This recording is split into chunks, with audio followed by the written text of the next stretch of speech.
Oh man, so look, y'all. In this video, this lady escalated this traffic stop for no reason. I don't know why. I think it was a lady. I don't want to get it wrong. It might have been a lady. Who knows? But we finna see them escalate this traffic stop for no reason. Hit that like button. You said the vehicle's yours? Yes. Is there insurance on it? You cool with pictures? Yeah, absolutely. I can use that. I thought it was female. My bad. Okay. One more up, you can slide. Oh, there it is. Yep, you got it. No, you're good. All right, thank you, sir. All right, give me a second. I'll be right back. All right, guys?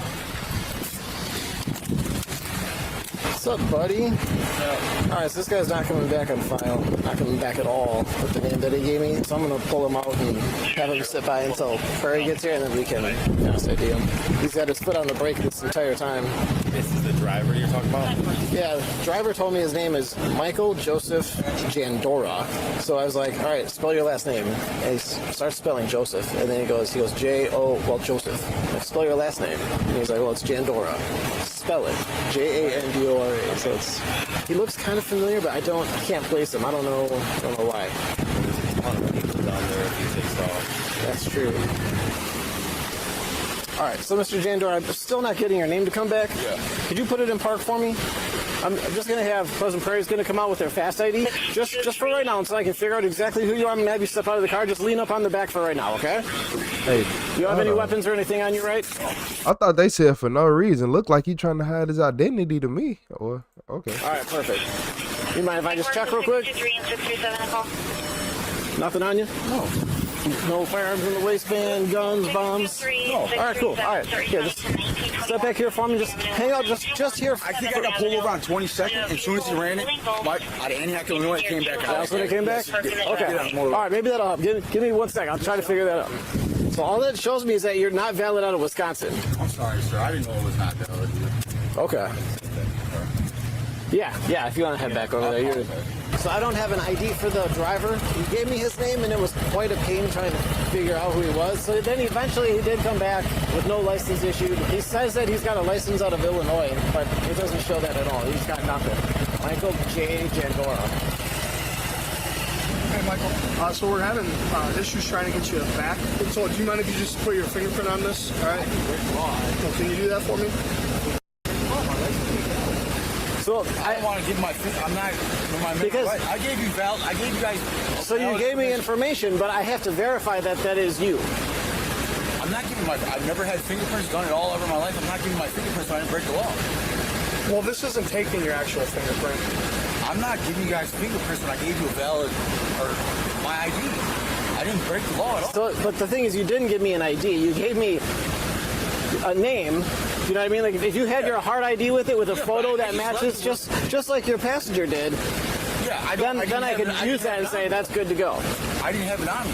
Right. I know, and that's the issue. That's why I've got to verify your identity, because people give us false names all the time. Yeah, I understand. And I'm not saying that you're doing that. Mine is legit as it comes. It's me. Have you ever been arrested out of Illinois? I've never been. I have no criminal. You can run me. I have no criminal record at all. I'm going to school for criminal justice. Okay. I need to be able to verify it so that the citation that I issue is going to the right person.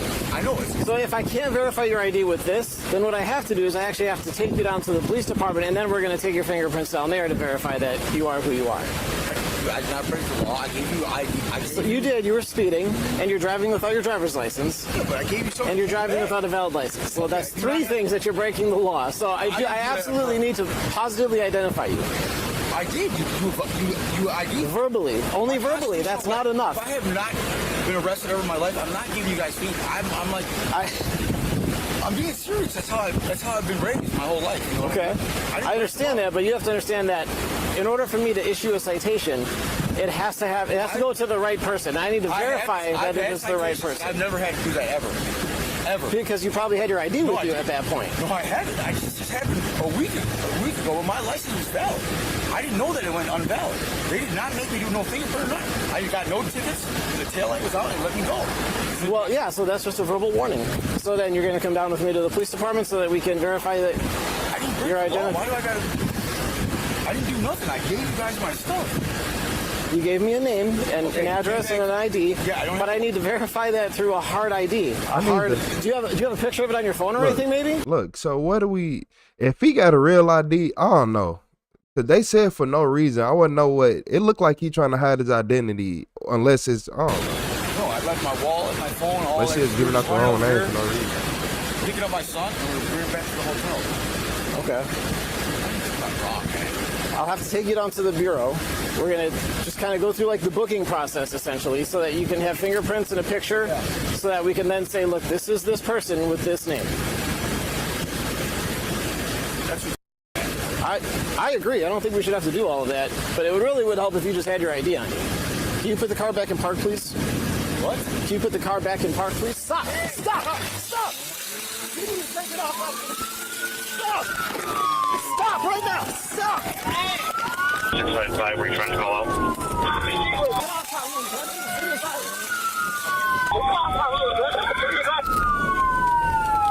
655, I'm not able to copy your radios. Yo, right up. I'm not able to copy your radios. He ain't want no parts. Stop! Stay right there! Stay right there! 634 1050. Oh. 1050 Simmons Island. Hit already at Park Patrol. Sit down! Sit down! Sit down! Sit down! He's pushing me out. Sit down! I'm coming down. You okay? Yeah, I'm fine, dude. My He just took my car. He just took my car, bro. Go get him! Go wait. He took my car. 655, did he try to run you over? No. He tried to run you over. I know. He just pushed me out my car. What do I do? I know. Can you get up? Can I please get up? Here, stand up. Let's come in the shade over here. 634, could you? Alright, it looks like he was trying to drag 655. He hit a Park Patrol car and he took off again. Looks like he's gonna go westbound on 50 Street. I'm looking for pedestrians right now. And I don't see any on the bridge, so I'm gonna continue. 655, he hit a Park Patrol car and he took off again. You alright? Looks like he's gonna go westbound on 50 Street. I'm looking for pedestrians right now. And I don't see any on the bridge, so I'm gonna continue. Speeds are about 35, 40. That's my baby. You understand that, babe? Speeds are about 35, 40. If he push you out the car like that, man. Alright, he's continuing through. Alright, I'm gonna terminate. He's reckless. He went through the red light at Sheridan and 50. Continuing westbound, speeds are probably about 50, but I'm done. He gonna crash. I'm Alright. gonna terminate. He's reckless. No, I'm fine. I'm just. He went through the red light at Sheridan Yeah. and 50. Let me...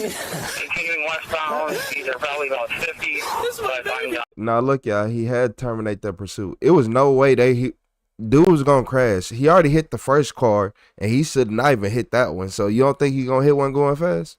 That's my 5th car. I bought that in high school. Did you? 780 credit score. What is his name? We're terminating. He got a 780. Michael what? Michael Joseph. Michael Joseph? You can get another one. Is everybody okay? Okay, you're the only one that was hit.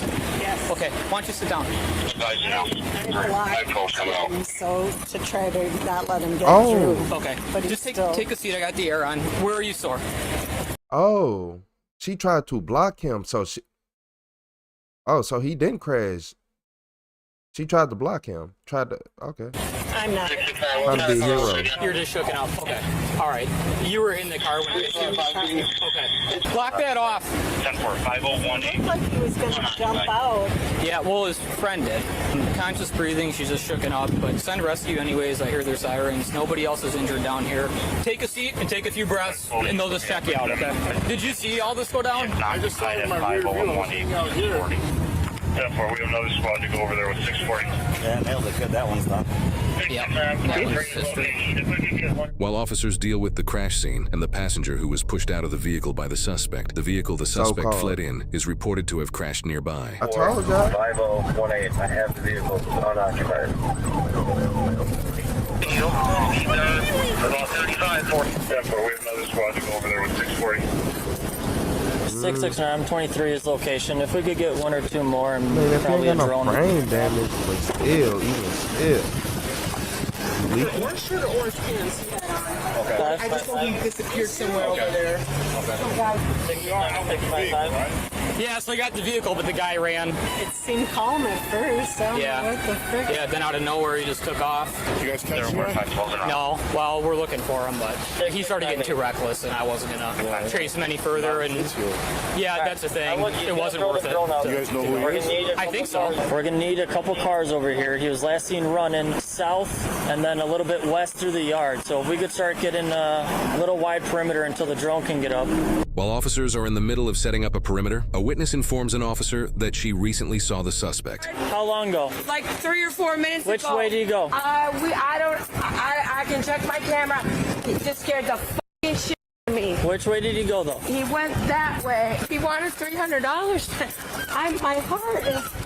He looked very scary. 2-3 minutes ago, the male just ran southwest past 19th Avenue, going around on the back side, so the south side of the church here. So it looks like he made it a couple blocks west already. As officers continue searching the area, they bring a K-9 to help track the suspect. As these two officers search this area, they're about to get the jump scare of their lives.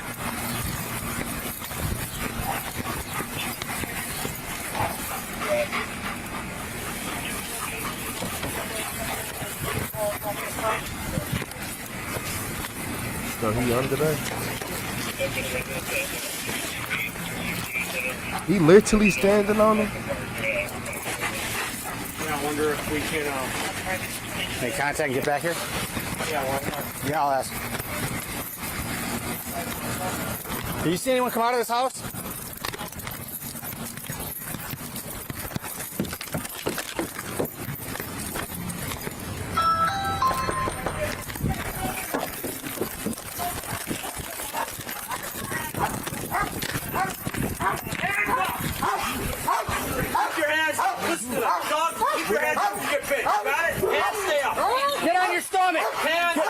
Get on your stomach. Put your hands behind your back. They was really standing on top of him. Michael, with your hand. That's one way to stand over here. Right? Oh, sure, tired. You're standing on him. What would I do? Stand up. Stand up.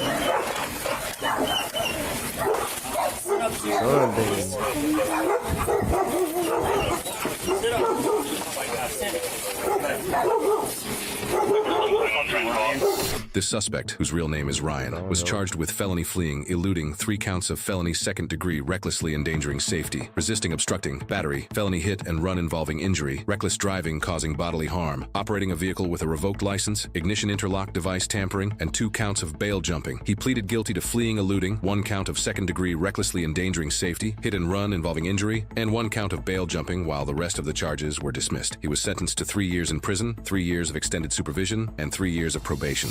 You ever notice sometimes a call doesn't turn violent when the 3 years? What you mean 3 years? 50? Man, you had seen what he just did. Not only did he disable that one car, he crashed somewhere else. How you get away and y'all be crashing? The police don't need to be chasing y'all no more. Y'all be crashing. How you do that? Y'all be amazing me. That's amazing. I ain't gonna need a lot of y'all. You got 3 years. What kind of lawyer did you have? Okay. Running from the police. Probably already had priors. Got 80 charges. 3 years. Probably do 2 years if he be on good behavior. Man, yeah. Yeah, man. You wanna know? You wanna know something? I'm gonna just go to the next video because they did more to reduce the time. They reduced the fine, the time, the left, the right, the back, the forward, everything. Yeah, y'all. What y'all think about this? Y'all think he should only got 3 years, or y'all think he should got 50? I think he should got 50 or 45. One of them. It wouldn't matter to me. Nah, look, I ain't gonna say all that, but I wouldn't say that much for real. But he can't drive. He don't need to be driving no more cars. He don't need to be driving no more cars. Hey, hit that like and subscribe button. Tell what your camera crispy like Jesus Christ right there. Hey, you funny as hell. Not JC, not old JC.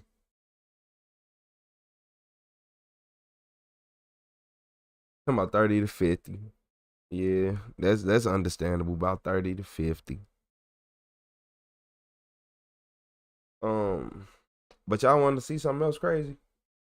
This next video.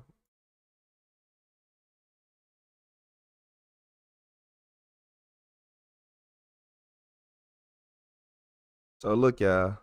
In this video, this dude got fired, and then what you think he did after he got fired and you drive trucks? Just put two and two together. Yeah, he did that.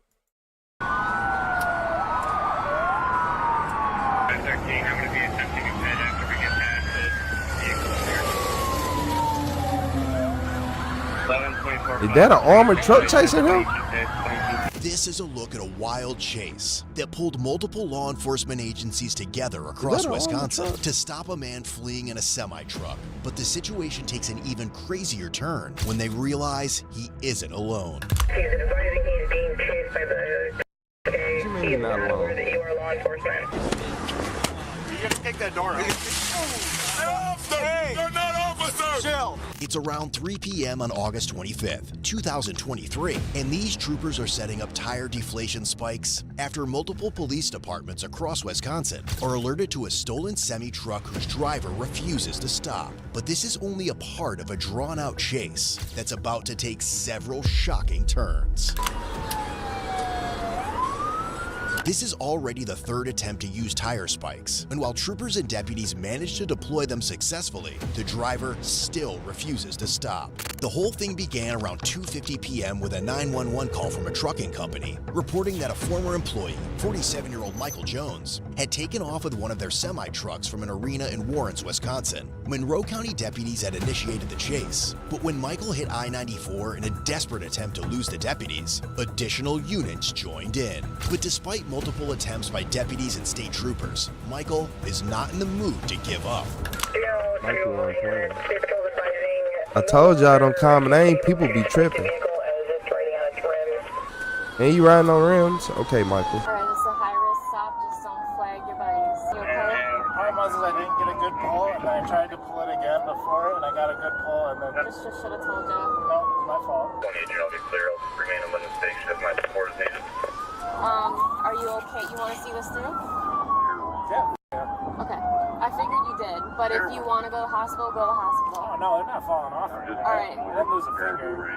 Yeah. They already I'm took like, it to Geely. That's I'm fine. pretty sure he wants to see this through. Monroe County had the male driver on the line. He's advising he is not stopping. Monroe wants to know if you want their tag team as well. Despite the other trooper in this squad burning his fingers while retrieving the spike strips after one of the attempts, they remain in the pursuit as it crosses into Juneau County, with deputies from the sheriff's office assisting. Thank you, General, for information on behind the other pursuing vehicle. Copy, 19.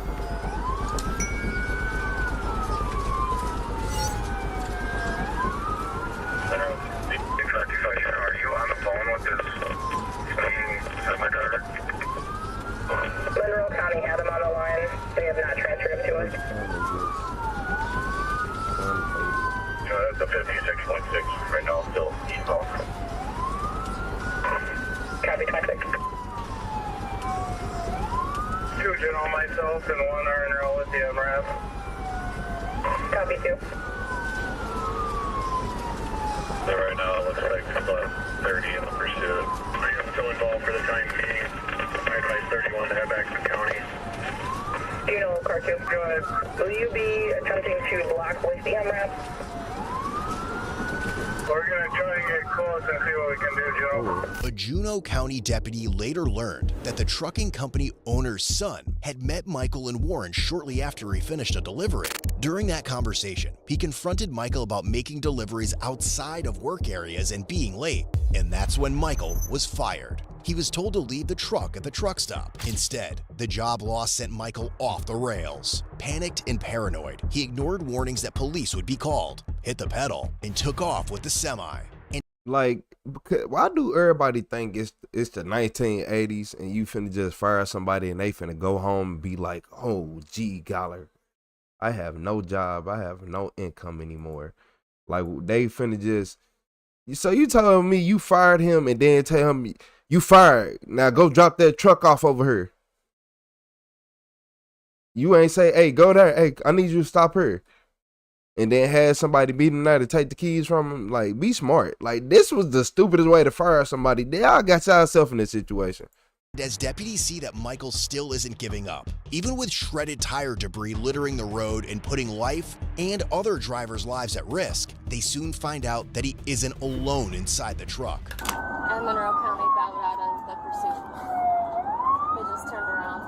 200 units just for 43 Street Patrol is advising when they get into the construction area, the semi may try to ram vehicles. Again, may try to ram your vehicles. 200 units for 43. We have a female on 911 advising she is in the semi with the driver. Again, the female is in the semi with the suspect driver. No weapons.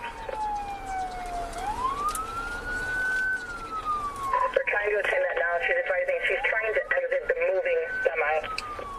I'll be with the rest of the units, 59.8 eastbound, continuing. Copy 26, 59.8 eastbound, continuing. Follow me in line. Yeah, I don't see it. The male is possible 96. He's advising he's being chased by the KK. He is not aware that you are law enforcement.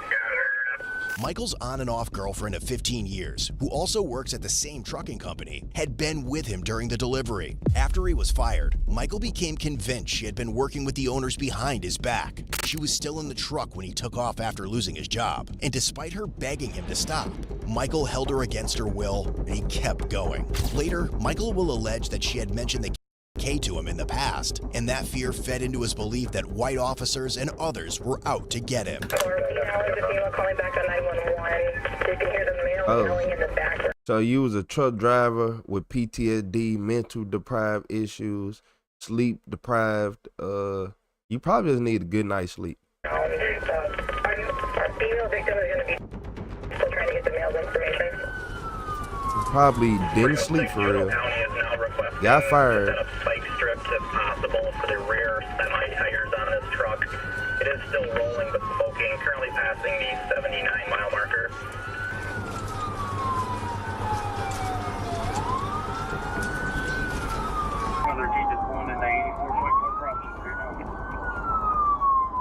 Yeah, you fired. Drop the semi truck off. Like, of course. About a mile off the spikes. They know better.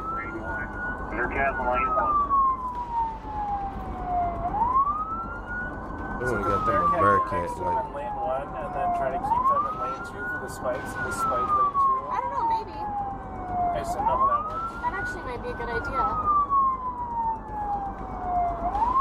Throughout the chase, the woman calls Juneau County Dispatch multiple times, telling them she can't jump out of the truck because she's afraid of being run over by oncoming traffic. She also repeatedly tells dispatch that Michael is unarmed. By now, several agencies, including State Patrol, the Juneau County Sheriff's Office, Ho-Chunk Nation Police, Wisconsin Dells PD, and Lake Delton PD, have joined to try to stop him. A Bearcat is also brought in, and repeated spike attempts shred the truck's tires, scattering debris across the roadway. But even after losing 2 tires down to the rims, Michael continues driving the semi-truck at dangerous speeds, endangering everyone on the road. As Michael keeps driving recklessly, swerving between lanes, a witness near I-94 manages to record the chase that captures just how intense, urgent, and high stakes the effort to stop him has become. Spike! 10 for another successful spike.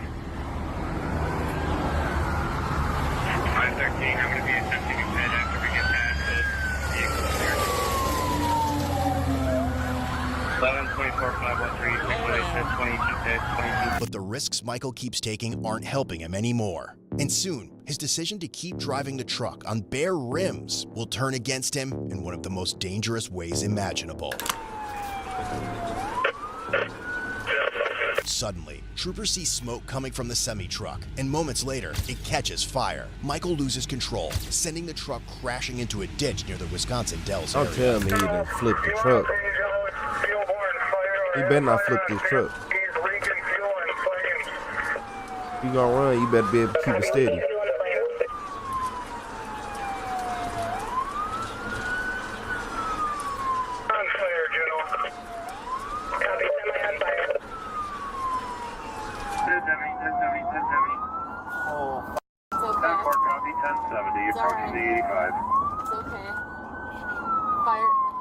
Fire extinguisher is?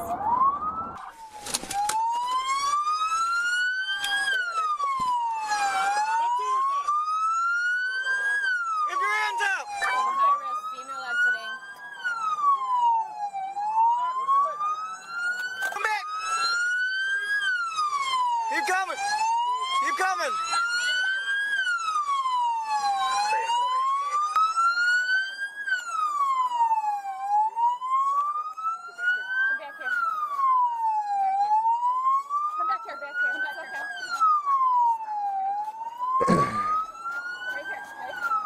She talking about he crazy. She gonna go get him out of jail. I'm just thinking about it. She gonna go get him out of jail. She still got her CDL. He just don't got his.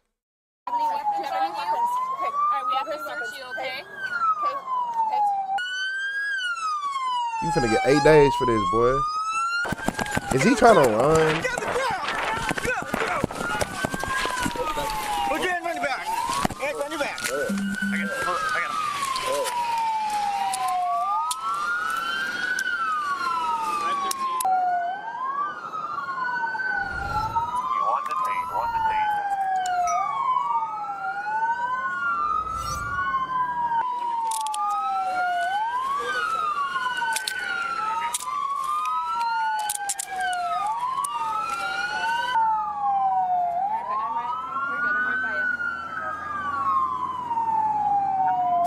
You want to pat him down quick? Yeah.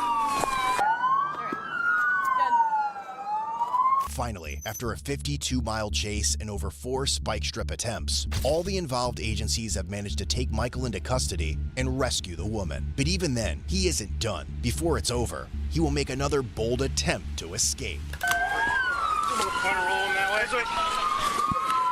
Okay. Get up. 1, 2, 3. Let's go. Get up. Stand up. Stand up, man. Stand up, man. Hey! Help me! They're hurting me! Hold up. Get a car. He one of them, man. Guys, come on. If you don't get your Frederick Douglass, man, if you don't get in that car. Come on. Come on. Hey, you don't have to get a squad car to come no closer. It's okay, guys. You guys got me. Ryan Hay. You got me. It's good. You guys want to shoot? Good search. I don't have nothing. Yes, sir. Hey, I want those crazy though. Hey, police will arrest you on top of Mount Everest and expect you to walk down. Shit, you gotta get a helicopter to come get me. I'm making it as hard as possible. I don't have nothing at all, sir. Hello, these his keys? Yeah, they were relax. Hey, officers! Stop. Officers! These are officers! Just relax. Come here! Stop. Relax. All right. I gotta pee, man. I gotta pee.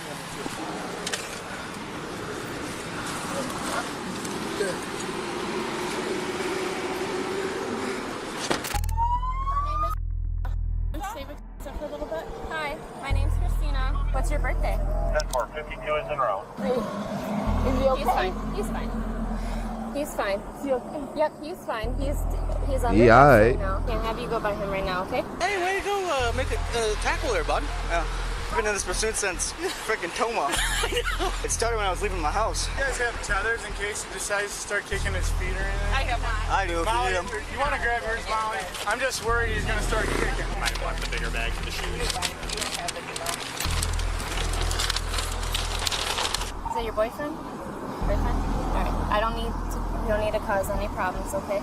Just stay cool, okay? Okay. Where are you from?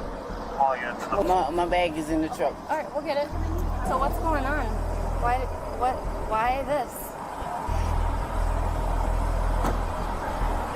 Yeah, fire.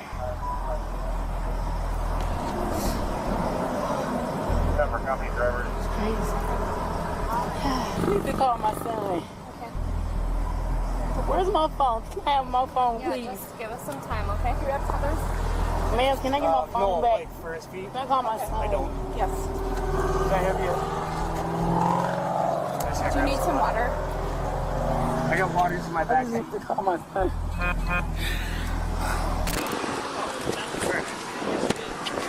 You gotta take that door out. Hey! You're not officers! Chill. Chill out. What the? Did he just? Don't put it in my car. All right. Helen, I got a hobble.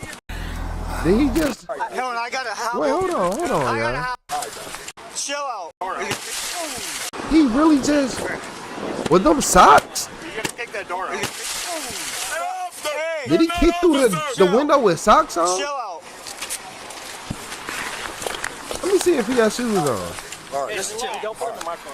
All right. Helen, I got a hobble. I got a hobble. I wasn't even paying attention. Relax. I'm not safe. Why you do that, babe? I got one right here. Why you do that? Shit. I think your squad had bars. How did you do that? Tether. We'll put I didn't cut you. We'll put a tether on it. I'm sorry. I only have a one-seater. He won't be able to move much in that. No, And then we'll do this. Put this through the door. Where's yours at? Truck back there. Cool, Way back there. hey guys, it's okay, man. It's okay. You guys got me. Let me straighten up. Right. I'm hurt, and it's good. Let's I go won't do back nothing towards else. his Come on. vehicle. They got a hold of you. I got no. I swear to God, that's it. Got a hold him. I'm peaceful. Come on this way. This way. He said you want to go that way. There's oil all over the Let's road. go this way, guys. Come on. No, I'm not gonna hook up no more. I swear to God. Yeah, I'm all right. It's good, guys. I'm not gonna run no more. I'm cool. Come on. Back here with you guys. You got me. I'm dead. Yes. It is what it is. Come on, let me tell you. Hotel Nation. Wow. This side or the other side? This side right here. Officer! All right. Get in. The seat in there. Get in. Come on, guys. Oh,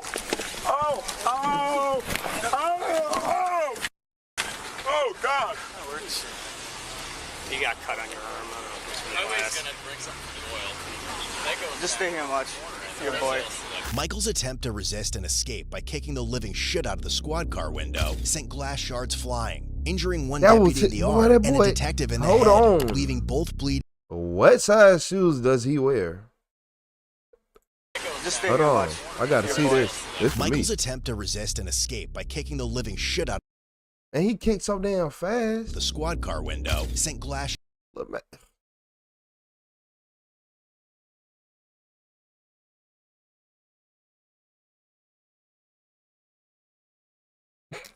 He wore at least a size 18 minimum. I haven't even seen a flip flop this big. Yeah. Them feet was going through that window. Do you see how big these feet are? All right. Shards flying, injuring one deputy in the arm and a detective in the head, leaving both bleeding and in need of medical attention. You need Don't. You need some Don't cause problems. I'm being very serious right now. I think the oil starts on the other side of the corner. It sounds the way down. Where we taking? We're probably gonna go to Jackson? No. Monroe? Sock. You want to go Sock? Well, they're gonna have to go. He's probably gonna have to go last one. Huh? You got anything? Anybody else got glass on them? We have highways en route yet to the border. I know it's Okay. And then as soon as probably get the I would get him moving. Yep. Where do you want him to go? Take him to Juneau. Just to your jail? Just leave them and then take. Yeah. I'd go to Juneau with him. We're not into Sock yet, so we can't go there. Follow. Go with. And then we'll have And one of are us. you gonna follow? I'll go with too. All right, perfect. Okay. Thank you. So we'll have 3 going, including the one. I don't know if you want to have a... going to Juneau County with them? Sure. You want to have a trooper go with? Yep. Okay. Who's going to go? Schneider with Ho Chung PD, and that's Dozier with Ho Chung PD. The K-9? No, just Officer Dozier. You're transporting... Do you know where you're going, or? If you want to lead, because I haven't been... All right. Yeah. I'll just come back and we'll go through the crossover. I'll back up. I've got the black unmarked. He's in the black unmarked. We're going to follow him. If there's any issues, just pull over right away. And as things at the crash site finally start to calm down, the woman calls her family and explains how she had just tried to arrange a ride for herself and Michael after he was fired, but he chose to go in a very different direction. Michael high-speed chased the police. They fired him and he flipped out and went crazy. He wouldn't let me out the truck. What? Can you hear me? What? I said Michael flipped out and he wouldn't let me out the truck. I said they fired him and he flipped out and he went crazy. Oh, wow. They fired him? Yeah, and he went crazy and flipped out. And he high-speeded the police and he wouldn't let me out the truck. Are you still in the truck? I'm right here with the police. He high-speeded the police. We could have flipped over and died. Where you at now? On the highway. You in the truck? No. Who you with now? The police, ma'am. Sir, this was the Wisconsin State Patrol. She's currently in the Wisconsin Dells. Oh, wow. All right, okay. How you gonna get home? Right now, we're still working on that. If you can just hold on and she can just talk to you and we'll give you information as it comes. I try to calm her down. I'm ready to go home. I want to go home. Yeah, just cooperate with them first. Let them get all what they need, and then we'll see how you gonna get home. Yeah, plans to get you about.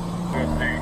But you good? I mean, you all right now? Calm down. I mean, they got him in custody. Yeah. All right. So how was y'all getting home anyway after they put him out the truck? I called a rental car. I was going to give me a rental car. Okay. I'm ready to get out of here. Yeah. And I don't understand why. I don't know why he just looked me crazy. And then, like, I'm just like, I got a rental car, and I was like, and I got the lift or whatever. And the lift came and picked me up. And he went crazy and he flipped out. Yeah, it's about the job. It's hard. And I was going to get in a lift and then he flipped out. Yeah, it's about the job. They got the job. They hit him hard. I already know. Let them deal with him and we'll try to make sure you get your way home, Mike. Even after arriving at the station, Michael still isn't done. Oh, man, Mike, right? I already know what's up. It's like I said, you guys are surprising me. Yeah, and you guys are going to around. No, we're not going to do that. Thank you. We're good. We're just going to walk you around into the building, okay? I saw that. Listen, I saw him standing around the corner. It's okay. It's okay. The man to the glass. Who is it? Is that you, Ryan? All right, we're going to go through this door, and then we're going to take our... Yeah, I see it all. Go ahead. Right. Okay. Yeah, and if you can just turn and face that wall for me. Somebody's going to pat you down again, okay? You're going to come on. No. Go ahead. Just face this wall for me. No, we got no reason to hurt you, okay? Hurt me. Go ahead. We don't want to. Yes, you are. I know. Go ahead. Can you stand up, please? Go ahead, hurt me. Go ahead. Hurt me. Go ahead, guys. Go ahead, guys. Do it to me. It's okay. I'm gonna comply with you. It's okay. You want to lay down? Take the legs off first. It's okay. I'm gonna feel the spot. You got nothing on that? No, it's not. All right. You cool with me starting to take the leg jackets off? Yeah? Good. Thank you. New subscriber alert. I bought up them things. Who's their big playmaker nowadays? Thank you. We stand you up and turn you around. Take the cuffs off. You gonna do that? All right. Want to turn around for me? Stand just like that. How's your watch come off? Is it easy? There we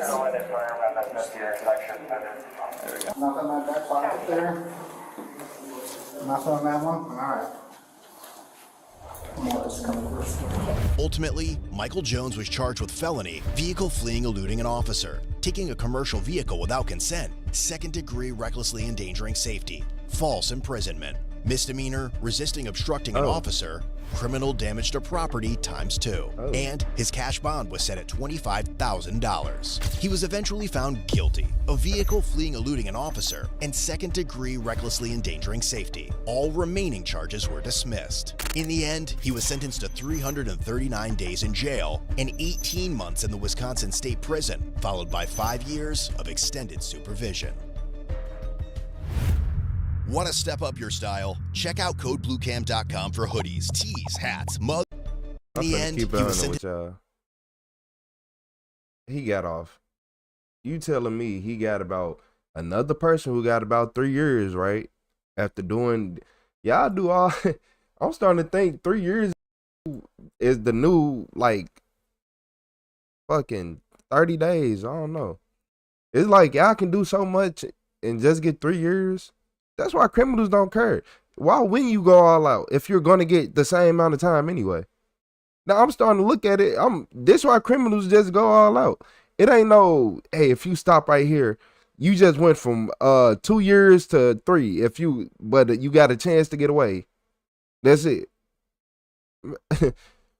Man, if y'all start paying attention to these videos, you're gonna understand, like, damn, all these criminals just get the 3 years is crazy. Resisting obstructing an officer, criminal damage officer, and second-degree recklessly endangering safety. All remaining charges were dismissed. In the end, he was sentenced to 339 days in jail and 18 months in the Wisconsin State Prison, followed by 5 years of extended supervision. I really like 2.5 years. So not even 3 years. Really like 2.5 years with 5 years of probation. So y'all say I'm tripping, or am I right? Or am I right? He did all that. This boy had 5 police agencies chasing him and just got 2.5 years.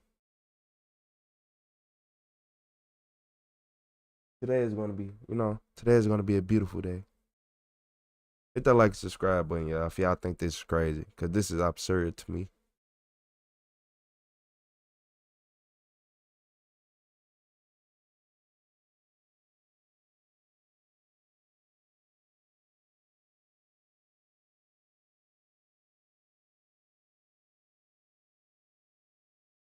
You know what? I randomly came across this video right here, and police do hate when you call the police on them.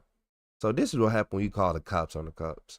Early one morning in March 2023, a Wisconsin state trooper pursued a vehicle on I-90 that had been stopped earlier that same night after the driver was seen speeding and driving with a suspended license. After several miles, the vehicle came to a stop on the interstate near Sparta, Wisconsin, and a high-risk traffic stop was conducted.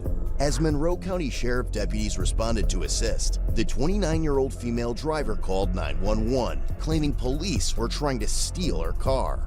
Given the circumstances and her car being stopped in the middle of I-90, deputies decided to shut down the entire westbound lanes of traffic. Dispatch then repeatedly transferred the woman's calls to a deputy on scene, who was trying to convince her to exit the vehicle. Okay.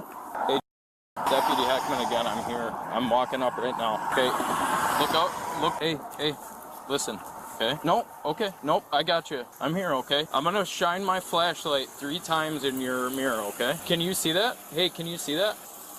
Can you guys move back? All right, they're moving back, okay?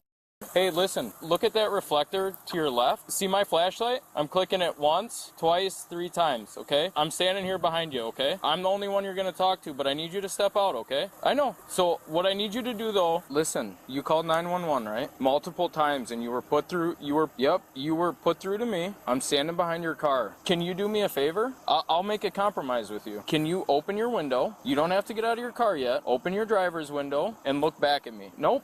It's just me standing here. No one else is even around me.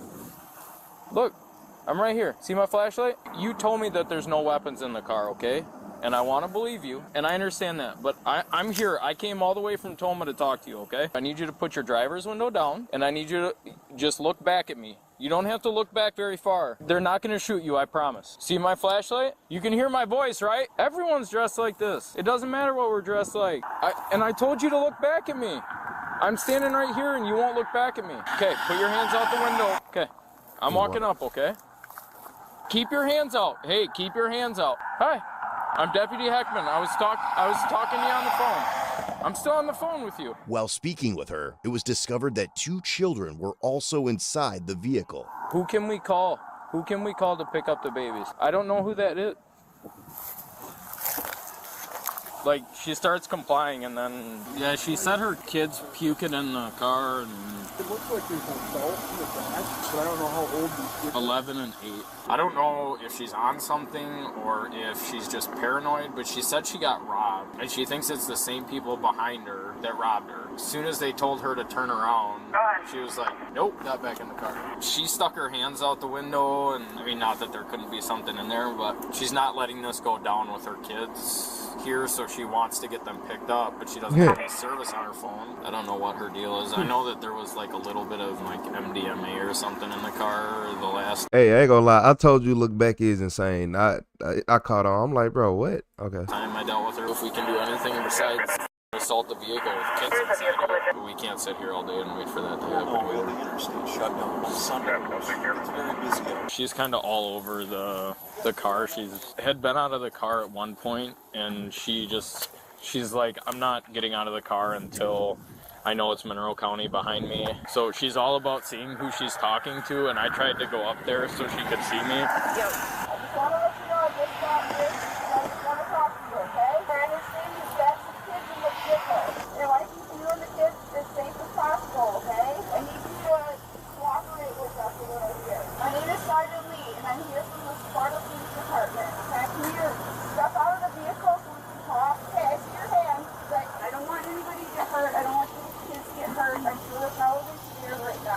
I need to be able to talk to you face to face, okay? I just got here, like I said, I've got 2 kids of my own. I would never put my own kids in danger. And I'm telling you that I'm not part of whoever stops the pool, okay? It can't continue. You can't keep the interstate shut down. I mean, is it worth just getting on the PA and saying, listen, if you don't come out now, we're going to take you out of the car? I would advise her that, because that's what's going to happen. So I would just tell her. Yeah, because I don't think we're going to get any. If we're going to go up there at all, we're going to just take her in. I'll let you know, okay? This is your last chance to come out and talk to us face to face, okay? And come out of the vehicle and walk back towards us. Okay. That's it. I'm not sure it's my okay? After spending almost an hour trying to persuade her to exit the vehicle, deputies devised a plan to approach and remove her. You ready, Jeff?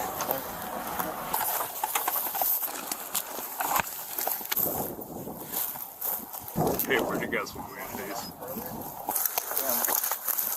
Look sure we're in the blind spot. Sorry, sticking out like sore thumbs. Yeah.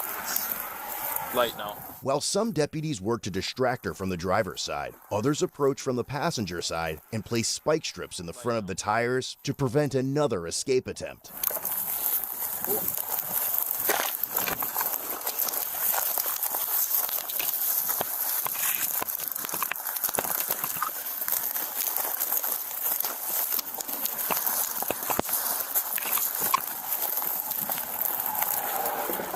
Up with the spikes. Open the door. Open the door. Open the door. We're going to break the window. Open the door. We're going to break the window. Open the door or I'm going to break the window. Okay, who are you though? I'm Deputy Heckman. I was on the phone with you. Okay. I need you to step out of the car right now. Step out of the car right now. Step out of the car right now. Ma'am, you are under arrest. Step out of the I'm going to break the window. Break it. In her face? I don't care.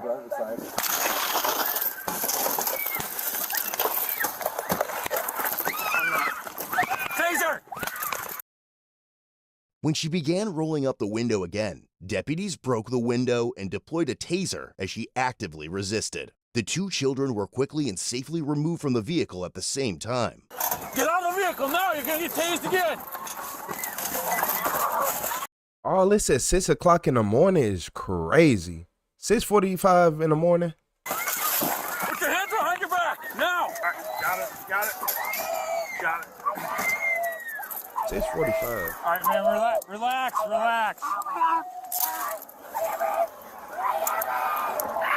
Are you hitting that again? No. Stop resisting.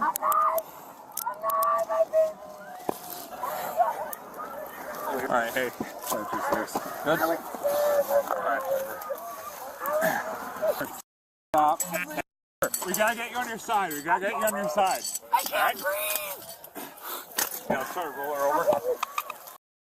Wait, you on the EMS? Struggling. What's struggling? Roll on your left side. Okay. To our location. I can't breathe, you guys. Relax. No, I'm serious. Relax. We're gonna get you on your feet in a second. Relax. Stop driving for the key. I'm gonna puke. Then puke. Okay. I didn't do anything. Alright. Roll over. Tuck your legs up. We're gonna stand you up. Alright? Alright, can you stand up? Stand up. I can't. You guys chased me too hard. I need an ambulance. We got one coming, okay? Okay. Can we stand you up? I have a... Okay, relax, alright? Okay.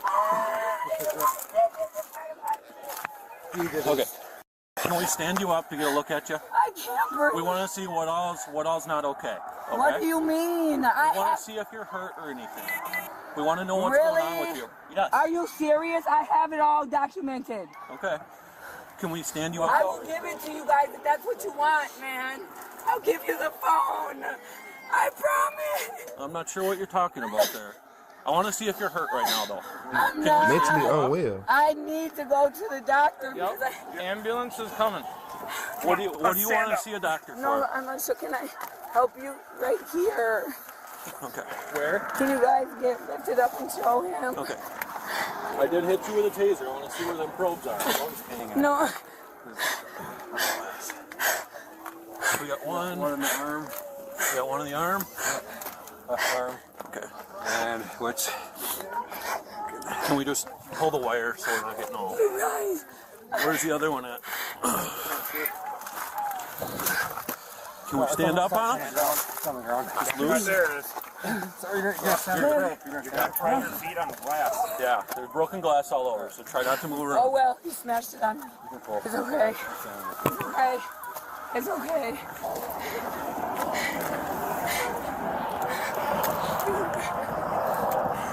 I'm scared.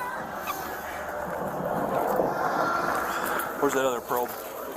Wherever. It's on the ground, I know. Got it. Alright, we're gonna walk you down to my cruiser. Alright, let's go over here, away from the glass. It's cold out. Away from the glass.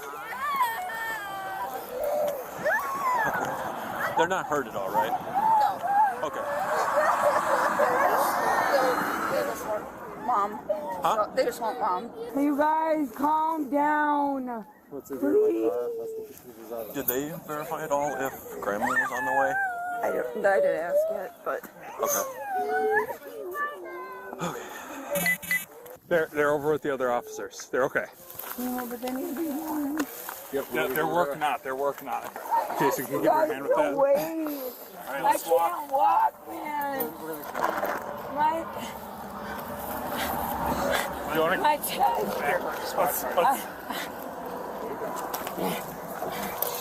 You guys, please get them warm.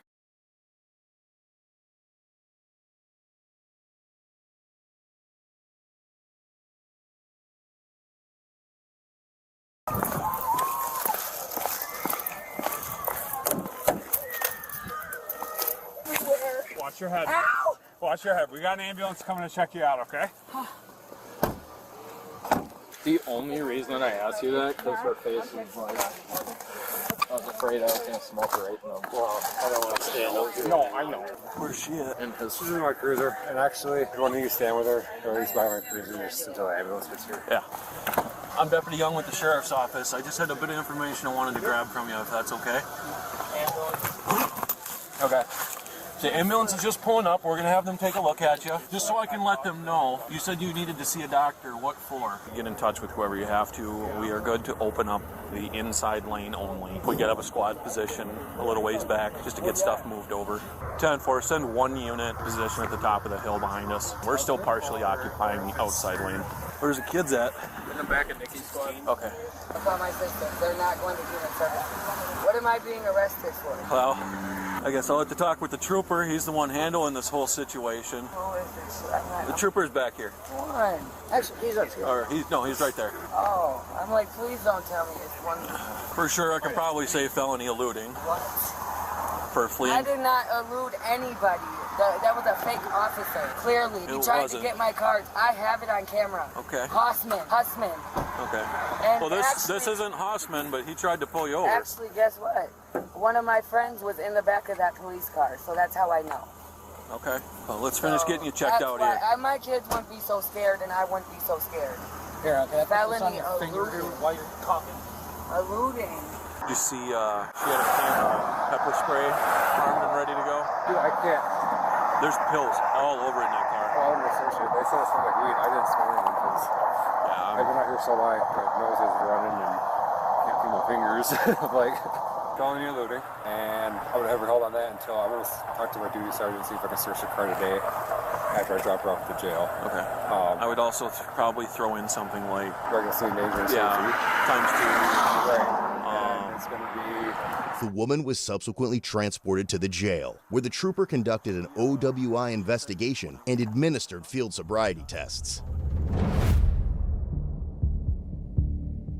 As a result, the 29-year-old woman was charged with felony counts of first and second degree recklessly endangering safety, resisting an officer causing injury, vehicle fleeing eluding an officer, misdemeanor counts of neglecting a child, times 2, operating while intoxicated with a passenger less than 16 years old, operating with a restricted controlled substance, resisting, obstructing an officer, and bail jumping. She was issued over $2,100 in traffic citations and released a few days later on a $2,000 cash bond. However, the bond was later increased to $5,000 months later as she missed several court appearances.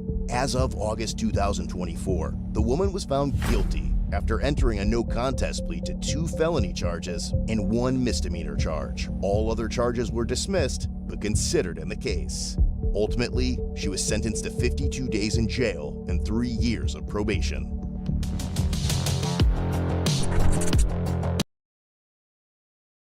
Y'all wasted my time with that one. I ain't gonna even lie to y'all.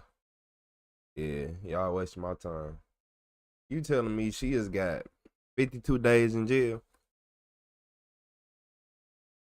Why do y'all even sit right here and do all this? Why do police do all this? For what? For what? Why ain't y'all just give her a court date?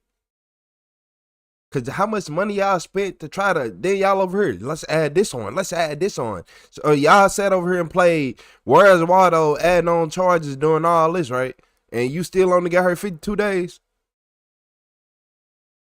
That's why I be saying the police don't stand on nothing. Cause no matter what they say, it's up to a judge. 52 days is crazy. She not gonna learn her lesson off 52 days. I'm finna keep it 100 with you. I understand she got kids, but she not gonna learn her lesson out 52 days. Everybody know I'm right. No, I'm not. But yeah. 52 days. You got 2 kids in the car. You intoxicated. Just dumb. Just dumb. And then the fact. It was just so much wasted time. And it's 6 o'clock in the morning at that too, y'all. Yeah, she had to pay a few thousand, but who cares? You're not in jail. Simple. Yeah, this kind of blew me too. What y'all think about this one? I don't know. I don't think she should have been let out. Then the fact they over here making her extra comfortable, trying to make sure, oh, we're a police officer. Look back at me. Look back at me. Like, I told you, look back at me. Like, come on, what? Y'all not friends? You most definitely are not friendly, Mr. Officer.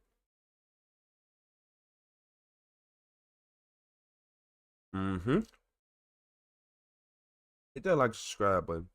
What y'all think? Y'all think it was crazy? Y'all think I'm overreacting? I don't think I'm overreacting. But who knows? 52 days is crazy. She got like a $5,000 bond, but because her bond went up. Her bond went up from 2005 or something like that because she kept missing court dates and still got 52 days in jail. She probably only had 20 days in jail. She ain't missed them court dates. So yeah, y'all. Shout out to the law enforcement, man. Hit the like, subscribe button.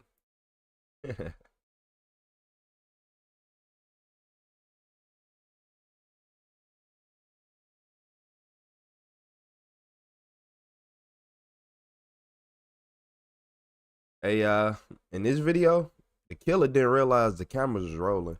So he sat right here and did something very stupid on camera. Driver!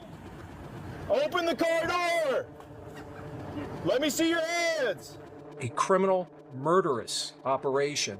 They hunted him, they stalked him, they found him, they targeted him, and they gunned him down. And they brought overwhelming firepower easily and rapidly, establishing not fire superiority, but fire supremacy. We will drag this conspiracy out of the darkness of the early morning hours. We will drag it into this courtroom for everyone to see. The truth in this case, the truth will be crystal clear.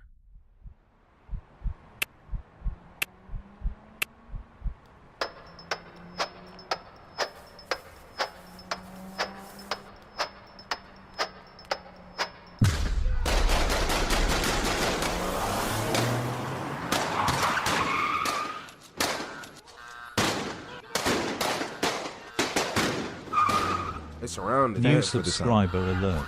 What you just watched was a compilation of security footage recovered from the Home 2 Suites Hotel in Tampa, following the gruesome murder of Charles Jones, aka Julio Fulio. When the police arrived shortly after, they quickly located the vehicle Fulio was in, but it was too late. He had sustained multiple gunshot wounds to his legs, chest, and back, and had already succumbed to his injuries. Since the shooters had already fled the scene, the police immediately launched a homicide investigation. When reviewing the security footage leading up to the shooting, a black Chevy Impala entered the west side of the parking lot, parked around the corner from Fulio, and simply sat there. Then, a silver Chevy Cruze entered the parking lot and drove past Fulio's car, before turning around and driving past Fulio again in the opposite direction. They did this twice before exiting the parking lot. The shooters then hopped out of the Impala, bringing us right back to the footage you saw earlier.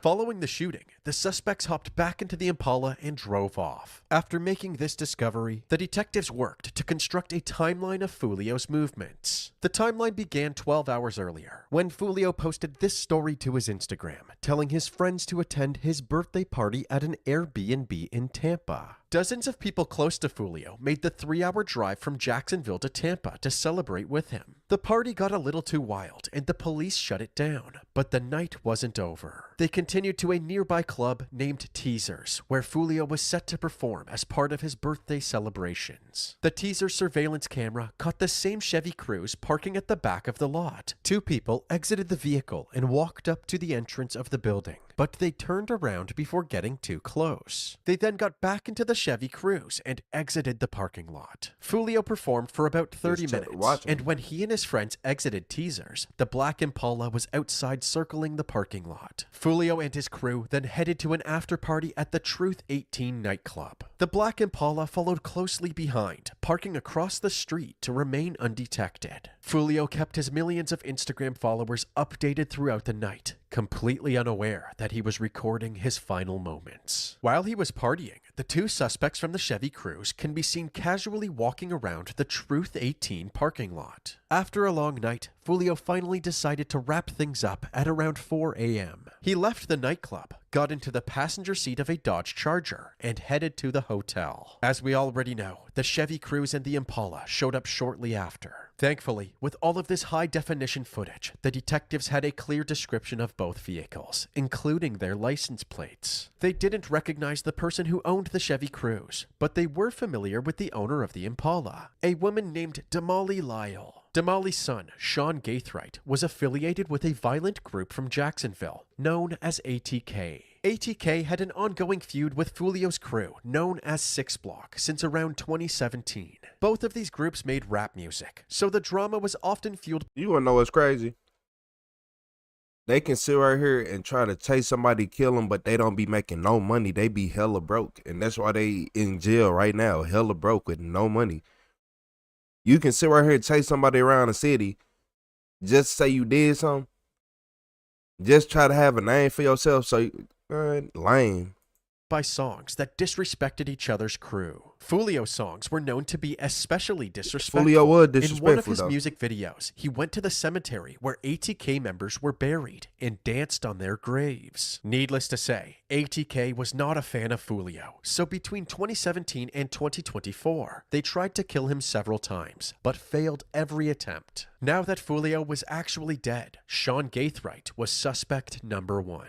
Using a highway security camera system known as Flock, the detectives tracked the Black Impala's movements from Jacksonville to Tampa before the murder, but it was never captured going back to Jacksonville. Instead, the Flock cameras captured it in Polk County, just outside of Tampa, where Sean's grandmother just so happened to live. The Impala was spotted in her driveway days later. According to Sean's grandma, Sean had told her that it was difficult to get his photography equipment in and out of the Impala, so he needed a bigger vehicle and asked to borrow her Toyota SUV. While this footage was being reviewed, a tan Toyota SUV was pulled over in Jacksonville for speeding, and Sean was the driver. He was told to step outside so they could seize his grandma's car. After patting him down, they conducted a quick search of the vehicle and hit the jackpot. There were Glock magazines, AR-15 rifle components, empty casings, and 9mm ammunition, all aligning with the ballistic evidence at the crime scene. But before they could charge Sean with murder, the evidence needed to be sent to the crime lab for forensic testing. Yeah, I forgot this was the dummy who kept the shells. So imagine look, that because you're lame, I swear to God. He is so lame that he felt like he needed to have the shell so whenever he say he did something, he can have some proof behind it. Like, you're lame. All that is just proof that you did something. Oh yeah, I did that. Boy, these shells right here. Like, y'all are lame. Dirty as hell. He was ultimately free to go, but he didn't escape the attention from the officers for long. The next day, a search warrant was executed on his home, and the detectives found an entire arsenal of more guns and ammo. In the kitchen, the sink was filled with shredded cardboard. When they laid the cardboard out, every single piece was firearm-related packaging. They also found 2 9mm casings that matched the ammunition in the SUV. These were collected and sent into the crime lab to be compared with the casings at the crime scene. During the search, the detectives noticed that Sean had several home security cameras. They obtained the footage from them and discovered that the day before the murder, another ATK member named Isaiah Chance, aka Gadaze, showed up at Sean's house. Sean then stepped outside and started clearing a bunch of photography gear from the trunk of his Impala. After about 8 minutes, Sean and Isaiah can be seen loading several bags into the Impala. These are the same bags that were found in his grandma's SUV when he was pulled over. Sean and Isaiah then left the residence in their respective vehicles. At one point, Isaiah returned momentarily to drop something off, and as he grabbed it from the passenger seat, he is seen holding a Glock and tucking it into his waistband. The next day, after the murder had taken place, an Uber can be seen dropping off Isaiah and 2 more people at Sean's house. One of these people was Rashad Murphy, aka Ghost, another affiliate of ATK. The other person was Alicia Andrews, who had been dating Isaiah on and off for a few years. The detectives now believed that it was Isaiah and Alicia who were stalking Fulio in the Chevy Cruze before the shooting. But this begs the question, if Isaiah and Alicia were in the Chevy Cruze back in Tampa, where is it now? Well, it wasn't long before the Flock system spotted the Chevy Cruze near a hotel all the way in Gwinnett County, Georgia. When an officer pulled into the hotel parking lot, the Chevy Cruze was parking in an empty spot. The officer quickly blocked them in so they couldn't drive away. He then got out of his vehicle and ordered the suspect to put his hands up and stay where he was. But instead of complying with the officer's orders, the suspect booked it. The officer pulled out his taser and chased him down, and once he had a clear shot, he took aim and fired. The suspect fell to the ground, and backup arrived to help apprehend him. It was none other than Rashad Murphy. It turns out that the Chevy Cruze was actually owned by Rashad's sister-in-law, who lived out of state, so he likely provided that vehicle for the hit on Fulio and was on his way to return it. He was detained and thrown into the back of a police cruiser while the authorities seized the Chevy Cruze. However, the only consequence that came out of this encounter was a resisting arrest charge, and he was later released as the homicide investigation continued. When detectives looked inside the Chevy Cruze, they discovered Rashad's cell phone. On the device, the detectives found an Airbnb reservation from June 22nd to June 24th. The Airbnb was a 9-minute drive away from the crime scene. The Ring doorbell footage from this Airbnb confirmed that Isaiah, Alicia, Sean, and Rashad were all in Tampa at the time of the murder. The detectives then decided to look into the suspect's phone records, starting with Alicia. This cracked the case wide open. It turns out that she was the one who originally reached out to the person running the Airbnb through Instagram DMs. Also, her location data showed that her phone had been at every location Fulio was on the night of the murder, erasing any doubt that she was following him in the surveillance footage. They also found out that Alicia was sharing her location with Sean at each of the destinations. Other than the locations that they had followed Fulio, they had also gone to a McDonald's in Tampa hours before the murder. In the McDonald's surveillance footage, the Chevy Cruze can be seen at the drive-thru window, and a fifth suspect is in the driver's seat. It was Davion Murphy, Rashad's cousin, another affiliate of ATK. After discovering all of this evidence, the detectives arrested Alicia and brought her into the interrogation room for questioning. Alright, so we're detectives from Tampa, okay? We do want to talk to you before we start our spiel, okay? I know that you were in a relationship with Isaiah Chance, okay? And I know he's probably already talked to you and, probably tried to tell you what to do or what to say, okay? But I want you to understand, all right?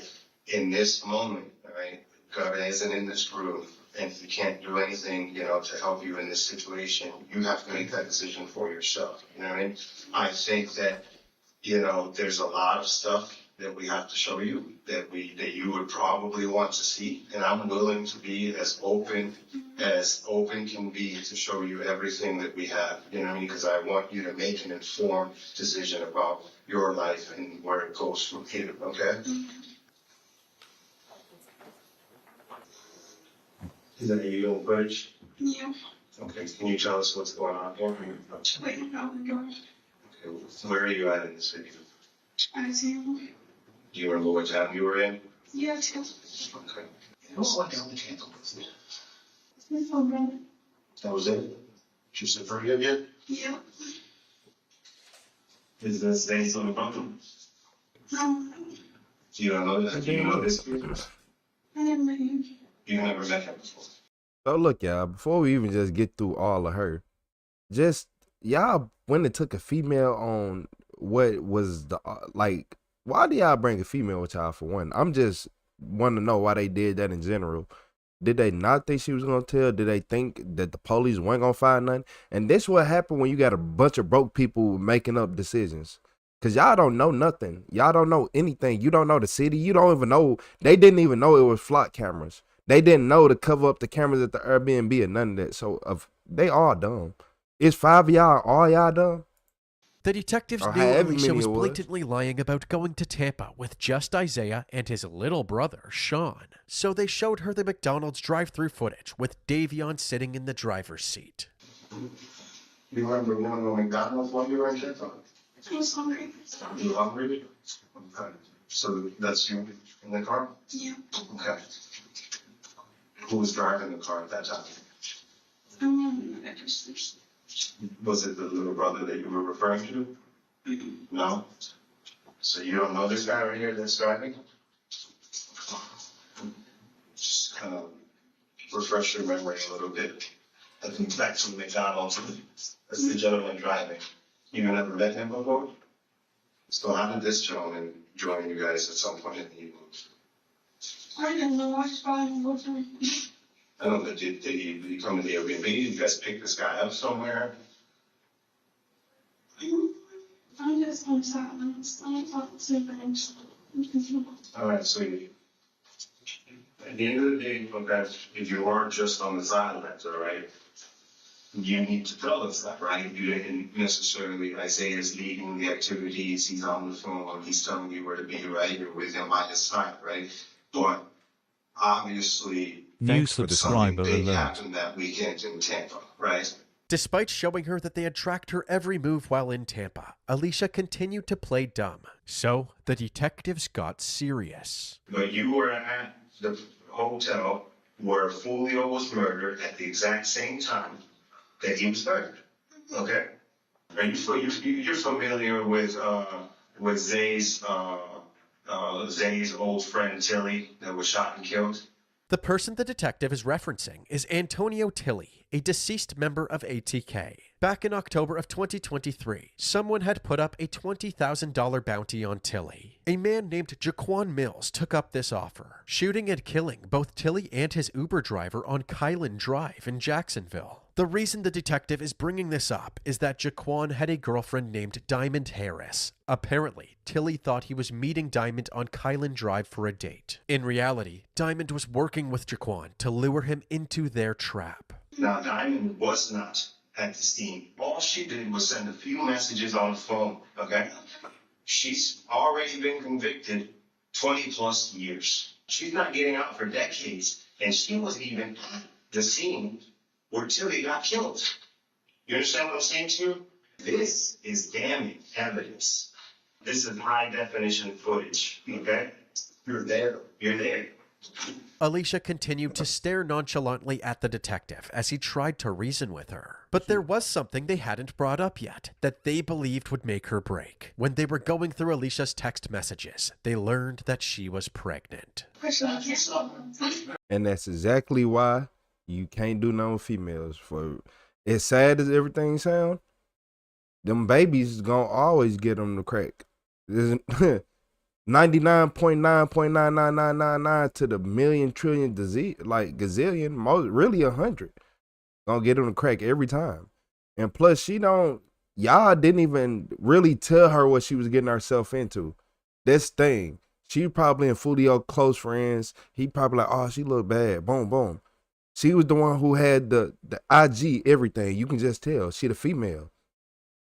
She had all the IG stuff and all that. She got close. She got up in there. They kept her under wraps, so he ain't know she was an op. None of that.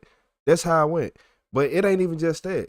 Like, y'all need to just be smarter. Y'all out here in gangs.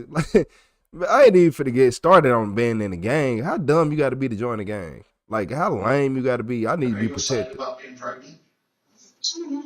I lost the medicine. You like having a baby at some point? No. No? The charge on this is first-degree murder. The sentence is going to be life in prison. It becomes your nursing home. You don't have relationships anymore. You don't have a child. If you have a child in prison, it goes to somebody else. And you don't even get to hold your child. The moment my partner and I walk out of this room, your life changes absolutely forever. And you can never, ever change your path. Don't miss this opportunity to save your life. I know, but I know y'all tell me I'm lying.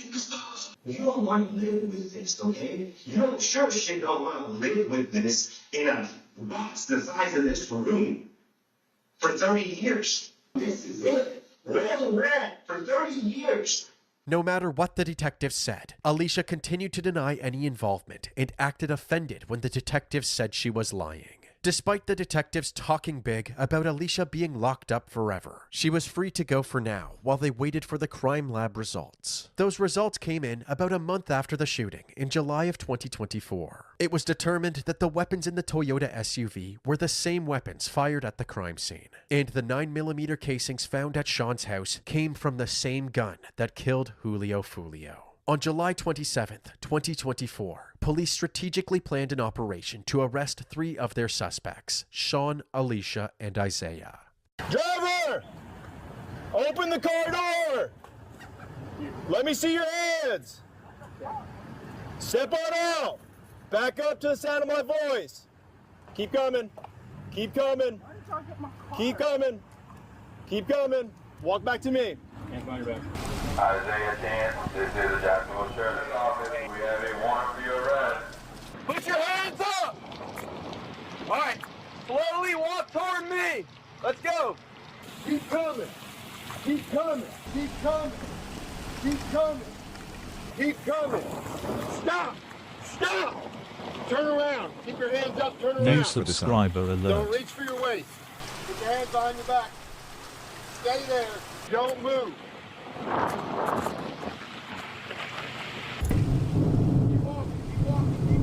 Keep walking. Keep walking. Now turn around. Put your hands behind your back.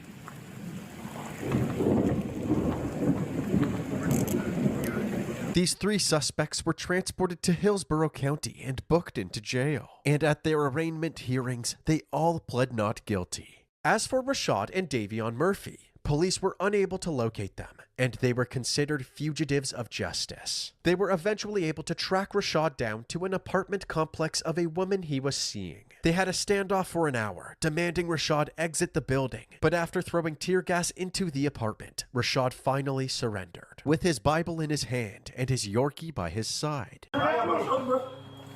He's compliant. Crawl towards me. Come on. Keep crawling. Keep crawling. Crawl towards me. Drop that book now. He and his tiny dog were apprehended, escorted to the back of a cruiser, and taken to the county jail. Rashad also ended up pleading not guilty, and as legal proceedings continued for the suspects in custody, Davion was nowhere to be found. But eventually, in January of 2025, 6 months after Fulio's death, the police kicked down the door of an apartment in Jacksonville and successfully caught Davion, who smiled for the camera following his arrest. Just like everyone else, Davion pled not guilty. All 5 of Fulio's murder suspects were finally in custody and charged with premeditated first-degree murder and conspiracy to commit murder. But the work wasn't over. Man, hold on. What is y'all net worth combined? What was y'all net worth combined? Because y'all wasn't going to get nothing but a little rap clout, a little gang clout. Oh, y'all got him. What you planned on being a photographer? What you was gonna start rapping? You was gonna make music? They probably already some rappers trying to make a name for themselves by killing one of the most disrespectful rappers.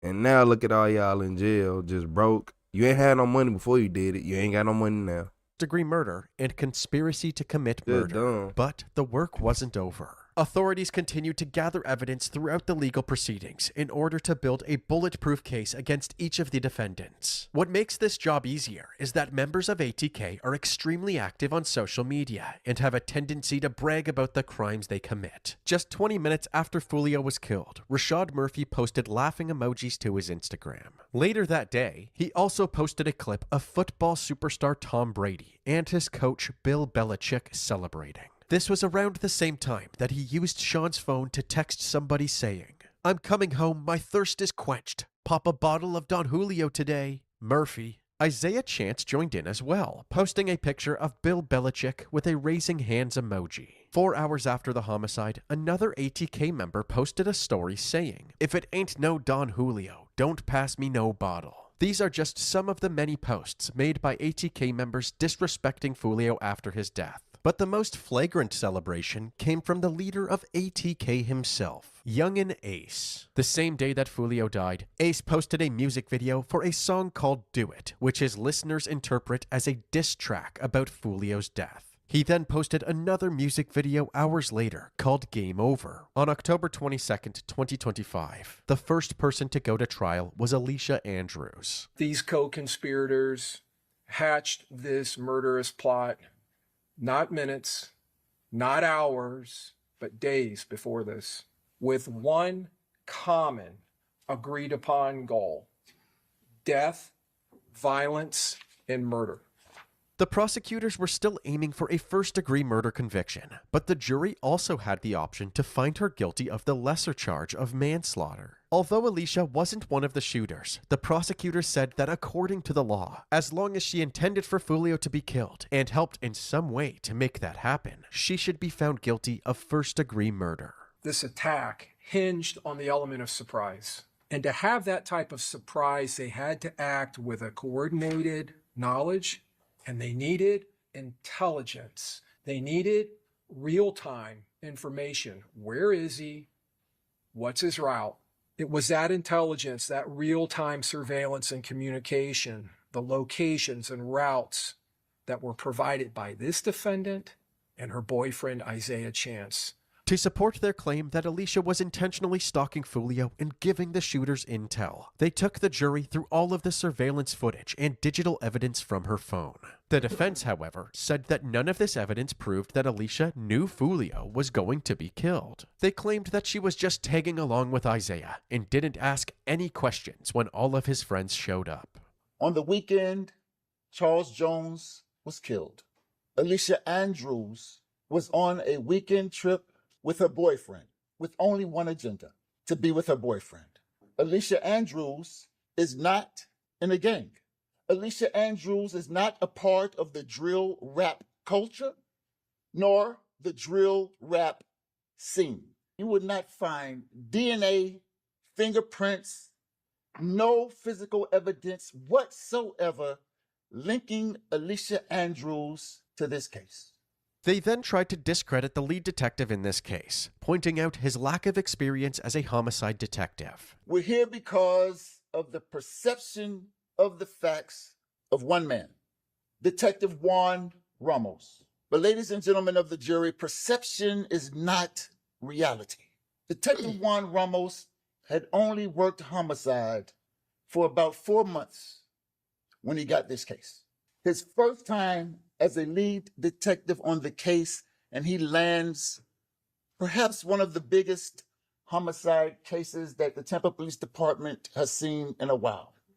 And we're going to talk about Alicia's reality. The defense then went into Alicia's backstory, saying that she was in beauty school to become an esthetician and working as a substitute teacher on the side when she started dating Isaiah Chance. They claimed that she didn't know he was part of ATK. She just thought he was a rapper and got his stage name Gutta tattooed to her chest to support his music career. But apparently, as their relationship developed, Isaiah became abusive towards Alicia. According to the defense, if Alicia made Isaiah upset, she would face heavy consequences. Everything Alicia did leading up to the murder was due to Isaiah's controlling nature, and Alicia's only agenda was to go along with whatever he wanted to do. This included so what was supposed to happen was they were supposed to kill him, get paid for it, get clout off of it, and she was supposed to be a part of that success.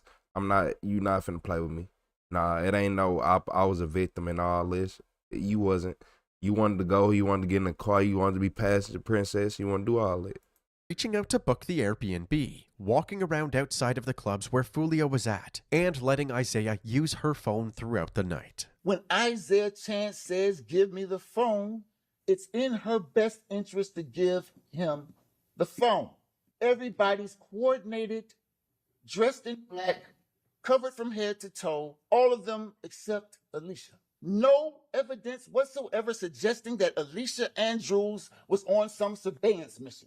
During the trial, 35 state witnesses were called to the stand, outlining all of the evidence we've presented to you in this video. Although it was clear that the prosecution had built a strong case against Alicia, the defense was able to successfully plant seeds of doubt into the jurors' minds. For example, when cross-examining lead detective Juan Ramos, they cornered him into admitting that there was no direct evidence that Alicia had any prior knowledge of the murder plan. They also pointed out that Alicia wasn't at Sean Gaithwright's house at the time that the weapons were being loaded into the Impala, and there was no evidence of her having an ongoing relationship with any of the shooters, just her boyfriend Isaiah. Additionally, they highlighted several moments during Alicia's police interview to dismantle the claim that she was deceiving anybody. Talk about what you're going to talk about.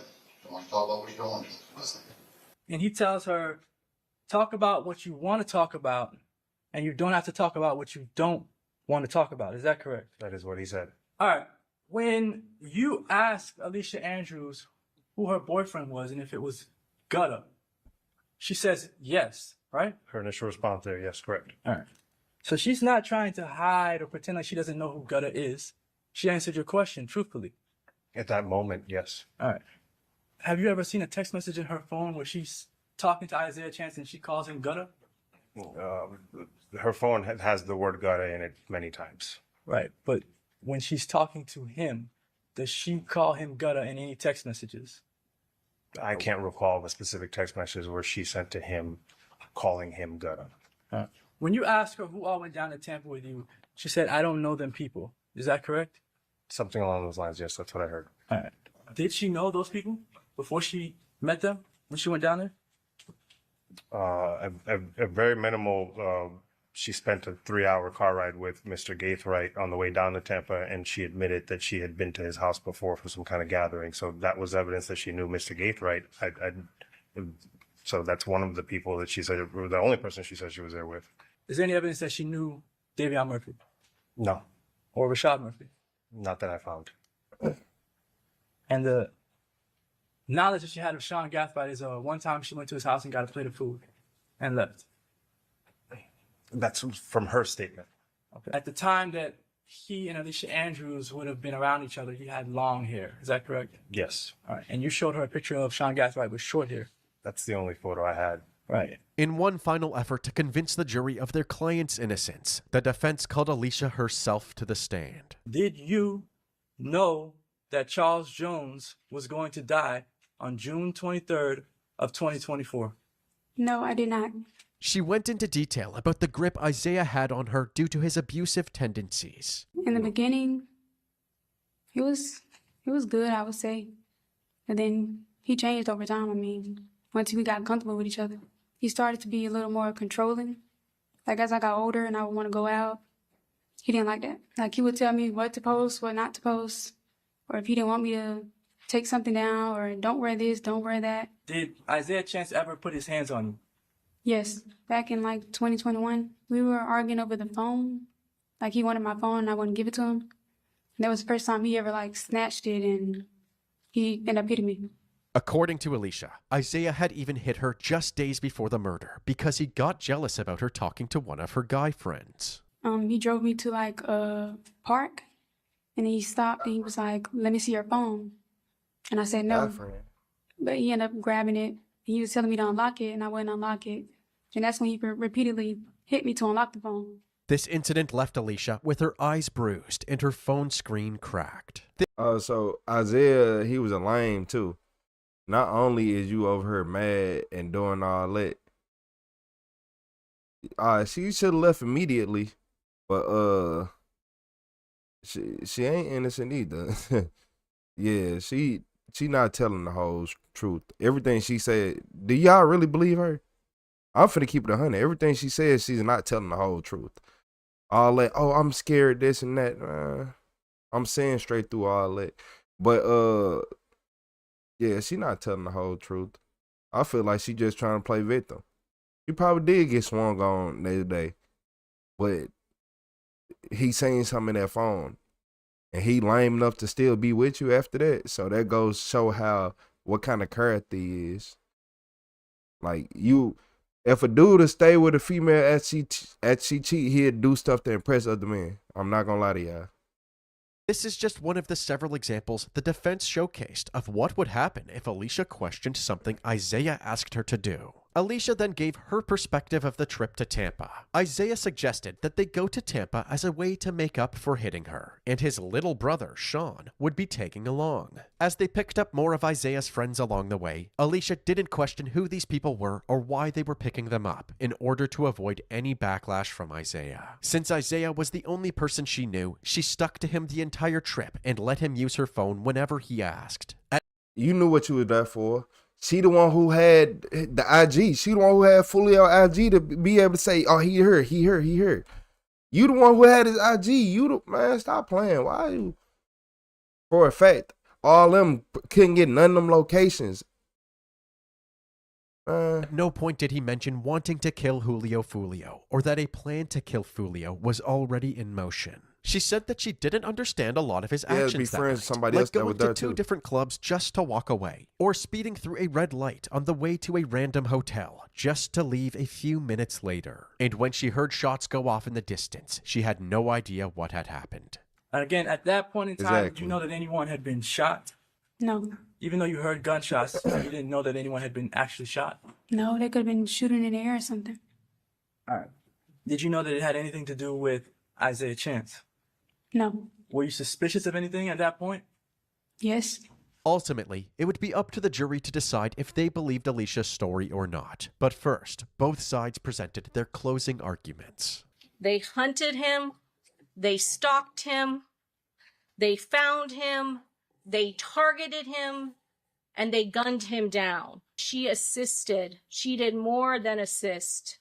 She participated as part of that surveillance team, posing as just normal, everyday people just happening to be walking in a parking lot so that her boyfriend, Isaiah Chance, would not be detected. She is guilty of first-degree premeditated murder as a principal in this case, and she is guilty of conspiracy to commit first-degree premeditated murder. The sword of justice has the ability to save the innocent when used with care and responsibility. When used recklessly, it has the ability to harm the innocent. Alicia Andrews is innocent of every count, every lesser included, every crime that she is on trial for today. Perception is not reality. After 3 hours of deliberations, the jury came back with a verdict. We, the jury, find as follows as to count 1, the defendant is guilty of manslaughter, a lesser included offense. We, the jury, find as follows as to count 2, the defendant is not guilty. The jury concluded that Alicia played a role in Fulio's death, but had no premeditated intent to kill him. Her sentencing was scheduled for December 8, 2025, but has since been delayed after her defense team ousted Judge Michelle Cisco from presiding over her case. They claimed that she exhibited overt hostility towards the defense, repeatedly interrupting counsel, refusing sidebars, and visibly prompting the prosecution during witness examination. Her body language and tone during defense objections have reflected irritation, impatience, and at times even anger, while her treatment of the prosecution has remained differential and uncritical. Okay, stop. Is there a question on the table? What's the question? I'm waiting until, I'm publishing it to the jury, and I'm waiting until it gets to a part that I can ask a question. Well, can we get to that part and then you ask the question? Oh. Judge, we played this entire interview yesterday for 1 hour and 22 minutes without a question. I'm just trying to get to a particular part. I want the jury to see what's happening now, and then I'm going to ask a question about it. Great. Can we get to that part? That's what I'm trying to do. Okay, well, we're not just going to play it. Can we fast forward to the part? Miss Herrera, stop. Miss Herrera, stop. I didn't ask you to talk. And that's why judges need to go get fired. Get y'all ass up and get off that bench. She's so lazy. And that's why people like her be getting off. Because look, I'll get y'all that. Okay, she knew he was gonna die. She knew he was gonna die. They gang members. She around all gang members. She know, and they all kill. Everybody around her kill. All them, that's not their first time killing people. Man, look. She around a whole bunch of gang members that's known for killing. She knew he was gonna die. Y'all know that ATK don't like them. You know. It's ATK KTA, one of them. But y'all know Fulio people, the rapper that y'all killed didn't mess with y'all at all. And you know what kind of time y'all was on. So no, you not finna play with me. Don't she listen to music? That's what, man, let me shut up for the judge get some, defense get some ideas. So you listen to music, right? So if I go through your music, I ain't gonna find you listening. What? It ain't guilty by association. She is associated. Like, you are laying up with one of these gang members. If I'm in a gang and I got a female and my girlfriend or somebody and they laying up with me, we going out and doing stuff, she's a part of the gang now. If you are helping the gang, you are a part of the gang. Simple as that. If you can help us, you're a part of us. I didn't know I had to ask. Yeah, you do. You do. Stop, Miss Herrera, you need to stop right now, because you know what? You've been making faces throughout this entire trial. Yeah, you have been. Okay. And everything's been caught on video. I know. And also hope that the court has caught and noticed all of the gestures and the tone, which was addressed yesterday to this date. But it's fine. No problem. I will do my best to. Please do your best. Yeah, and your attitude is very disrespectful. I'll note for the record. On January 29th, 2026, Judge Kimberly Fernandez was named the new judge on the case. The new date for Alicia's sentencing has yet to be decided. According to online sources, Alicia's co-defendants, Sean Gaithright, Isaiah Chance, Rashad Murphy, and Davion Murphy, are all scheduled to face their own murder trials in April of 2026. Despite many members of ATK claiming their feud with 6 Block is over, the disrespectful music and social media posts haven't stopped, and neither has the violence. There have already been several more murder victims in Jacksonville who are tied to these groups, including the death of Fizzle, another affiliate of ATK, and the death of 7-year-old Breon Allen Jr., a family member of an ATK member. Duce just loved to have fun. He loved to go outside. A happy kid that played tag with his cousin Angel. Duce, I know him since I was even born. Everybody loved you. Our family is torn. Yeah, we lost a 7-year-old innocent child to senseless guns violence. So we may look all right, but we're not okay. We're gonna fight for justice until we take our last breath, because he did not deserve to die that way. God did not call him home. He was killed senseless.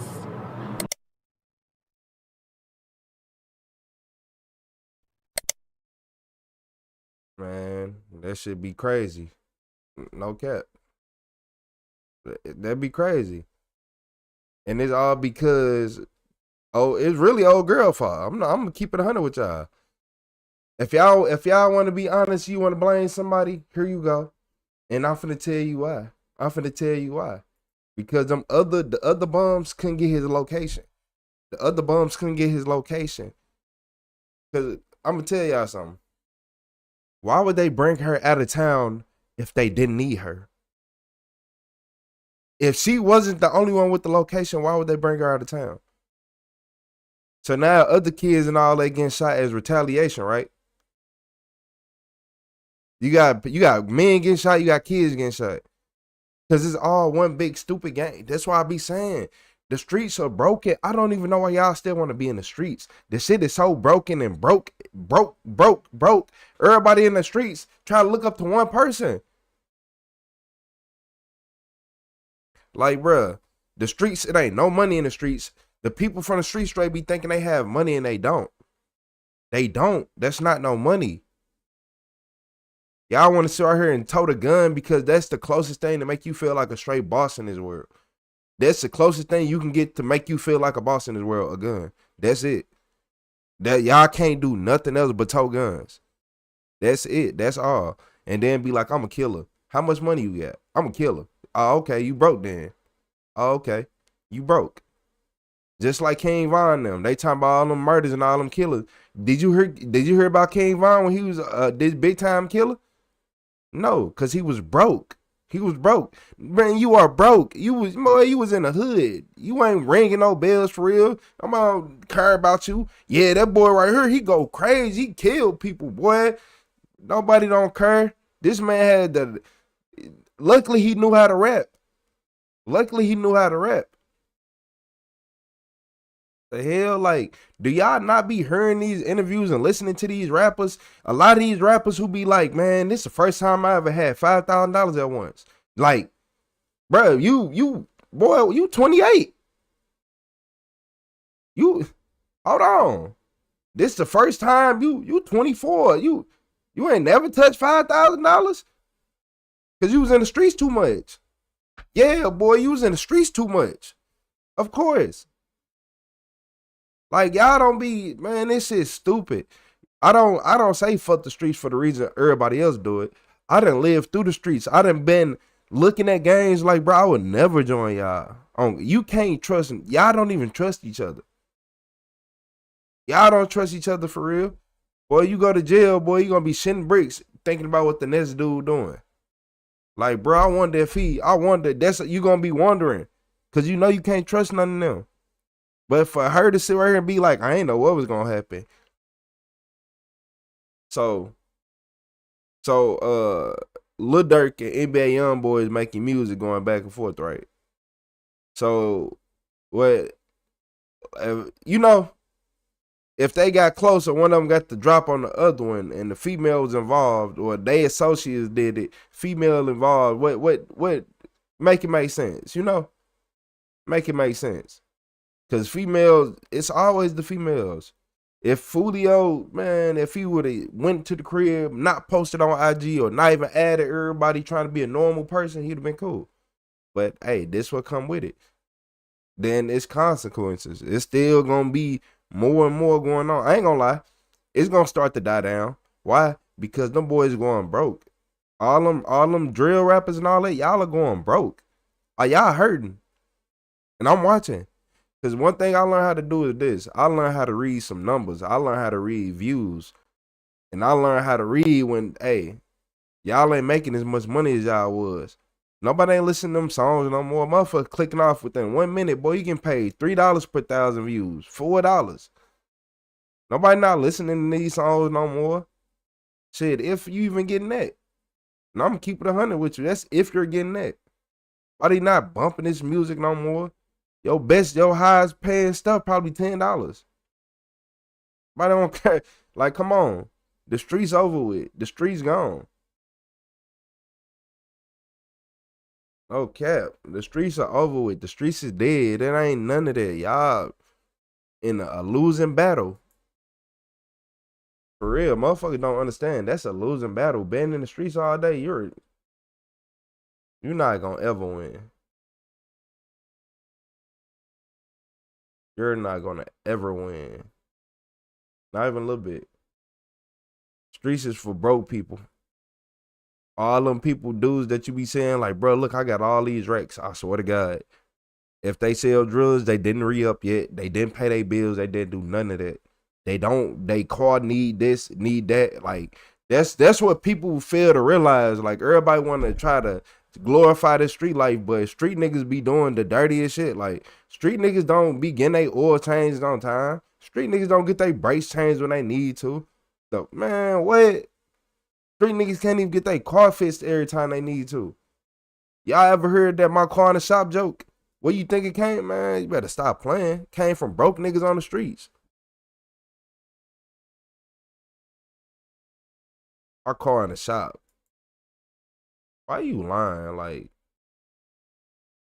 just lying.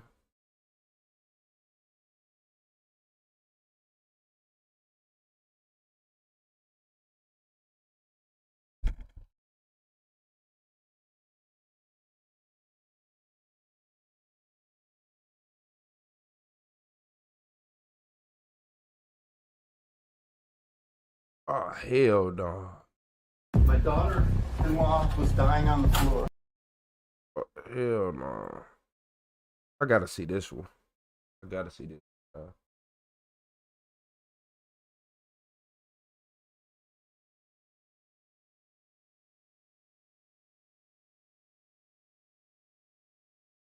Oh, look, man.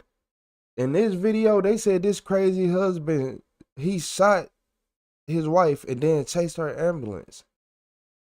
Bro, hit that like and subscribe button. I was just randomly going across YouTube and In-law was dying on the floor. I heard like 5 shots. Who did this?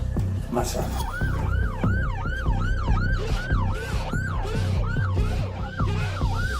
Wednesday, April 17th, 2024, St. Petersburg, Florida. Police received an urgent 911 call reporting that a man had shot his wife multiple times. The caller said immediate help was needed to try and save the victim's life. Units from the police department along with EMS were dispatched to the scene right away. Time became critical, and they had to reach the victim before it was too late. But they needed to track down the suspect. The question is, could they do both? I'm Tyler, and this is your daily dose of crime. Shout out the daily dose of crime, y'all. Let me see your hand. I need, sorry? Let me see your hands, okay? Yeah, they're right here. We need, who all's here? My daughter-in-law got shot. No subscriber My alert. daughter-in-law's on the floor shot. Anybody else in there? Daughter-in-law. My son. And some dogs. Hopefully they... Who did this? My son. I know it broke his heart to have to say his son. Careful. The other Slippery. officer, is Shot the through other the officer wall. in here? My He going crazy? daughter-in-law was dying on the floor. Is the other officer? He's gone. When officers arrived, they were met by a visibly distraught man who said his daughter-in-law had been shot and that his son was the one who had did it. His voice was shaking and the entire scene was full of tension and heartbreak.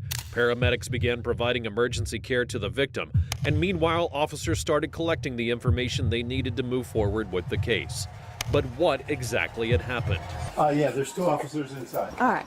Tell me what's going on, sir. What happened? My son lives in DC. His wife lives in, and son live in Detroit area. Okay. She runs Ulta Beauty Outlet up in Detroit area, so they had a big function at Disney or Orlando somewhere. Okay. He picked her up, brought her back, and they were arguing. Do you know what they were arguing about? No, they just don't get along. Okay. She'll know everything. Please close that door, just so we don't lose dogs. Okay. So you don't have any idea what they were arguing about? No, they always argue. Okay. Did they come back from Orlando tonight? Today, during the day. Today. Yeah. Okay. Yeah. About what time did they get back? It's before I got home from work. Okay. What time did you get home from work? 5:30. 5:30? Okay. Were they arguing when you got home? They weren't home. They weren't home? Yeah, they came back, and I was getting ready to leave, and he had thrown her phone out the window on the way back so they were arguing on the way back from Orlando. Okay. The witness told officers that his son and daughter-in-law had come to Florida to visit him and his wife after returning from a trip. He said that earlier there had been an argument, and his son, Devin Hansen, had apparently thrown the victim's phone out of a car window. He didn't know what had caused the fight, and while the couple had argued before, no one thought that things would escalate. I know what to make a man throw a phone out the window, but I ain't gonna say nothing until I hear the rest. Escalate to this level. They talked about going, but waiting hours end at 7. So. Okay. I'm gonna kind of sidetrack us. The car that he left in. It's a CTSV, an older black Cadillac hot rod, very loud. CTSV. Any like bumper stickers or? It's got a magic plate that says V card. A magic license plate. It says V card, C-A-R-D. 740. Told me she's gonna make it. Did she kind of give any idea of what might have? He's just being belligerent. He gets that way. He's. Any history of violence between the two of them? Oh, no, not violence, no. He's just, I don't know what I'm trying to say. He doesn't know how to treat a woman. Doesn't know how to treat his wife. Like that wife. He doesn't know. Okay, and they are married? Yeah, they're married, yes. I know I'm asking you a child. ton of questions. I'm just trying to get as many details as we can about the history of them. They don't stay locally. So is there anywhere that he may head towards? No. Okay, and how long were they supposed to be staying with you guys? They were supposed to be staying in Orlando. I think he was going to bring her back in a day or two. But they must have had an argument when he picked her up. He didn't tip the waiter at the restaurant in Orlando. Okay. And then, so what happened before you called us? Tell me, like, what you heard, what you saw. We let her sleep in.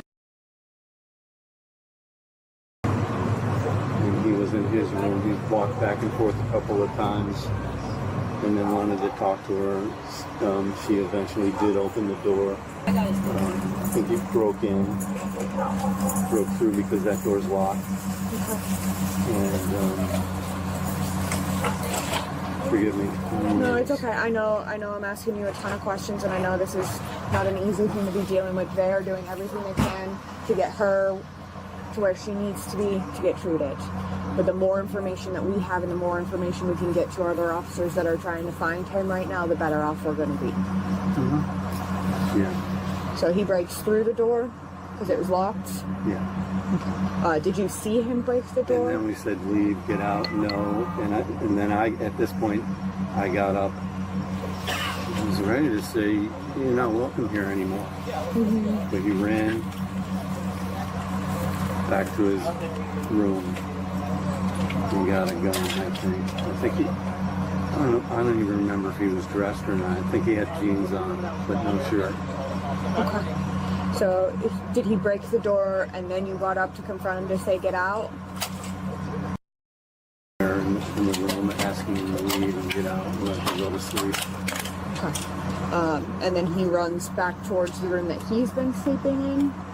Yeah, he ran. The front room. So you've been sleeping in the front room? Yeah, this is a... Okay. And then did you see him go back to her room? Or did she go into his room? And he started, I heard like 5 shots in a row, bam, bam, bam, bam. Moments after shooting his wife, Devin fled the scene. According to initial findings, the incident was extremely violent. It appeared that the woman had been locked in a room.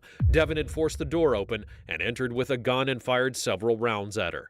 The situation was extremely serious, and police now had to do 2 urgent tasks: try to save the victim and catch the suspect. What they didn't know was that things were about to get even worse. Yes, sir. How long was he in there before he came out of the house? Well, he ran out. Okay. Did you follow him out when you called? No, I ran out so I wouldn't get shot. And listen, that's self-protection, okay? That's a normal reaction. Okay? You did nothing wrong. Okay? He's the one that did something wrong, right? He's the one that needs to be punished for this. He's the one that needs to be feeling guilty at all. Don't feel guilty about this. You did the right thing by calling us first. Make sure that we get here. We can do what we need to do. Did you see what direction he went? You know, westbound? I didn't see, I heard him. Okay. It's a very loud car. Like a 700 horsepower. And when he ran out,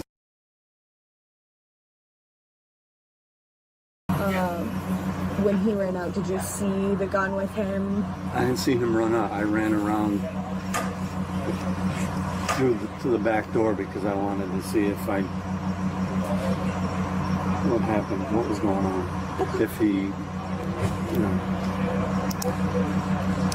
my reaction my thought would be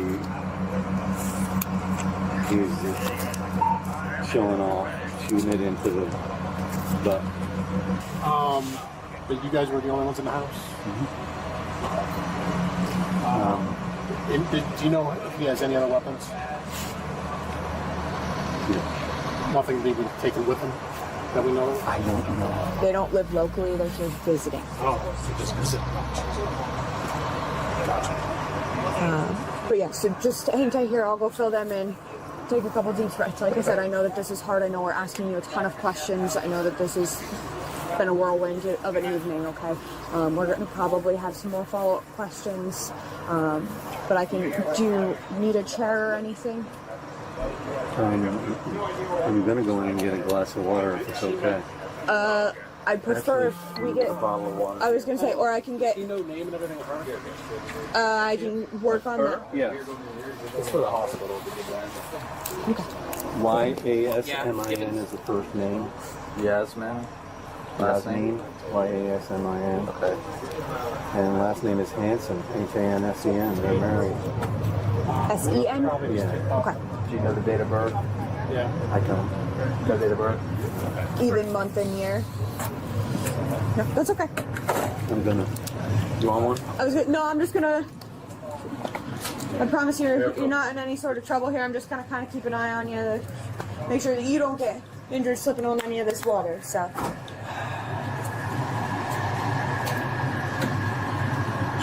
He said I can get you a chair. They probably be making it so way more uncomfortable than what it already is. I'm just going to make sure you don't slip on any of this water.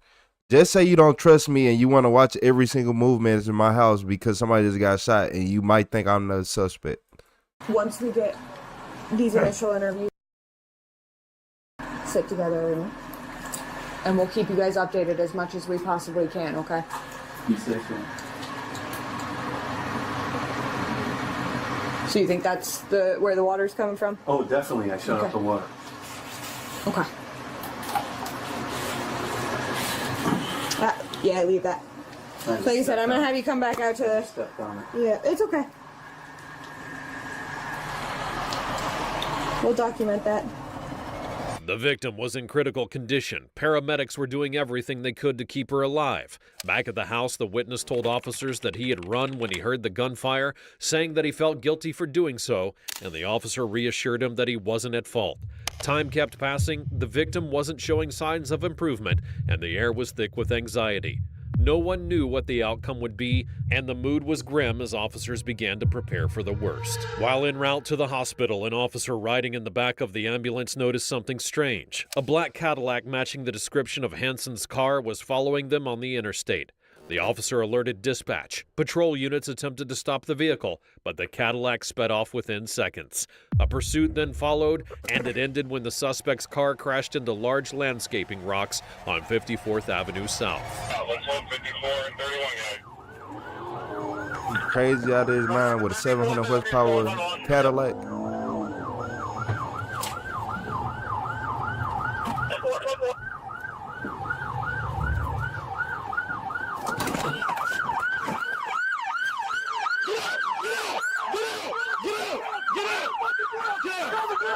Is he in his underwear? Oh yeah, he tripping.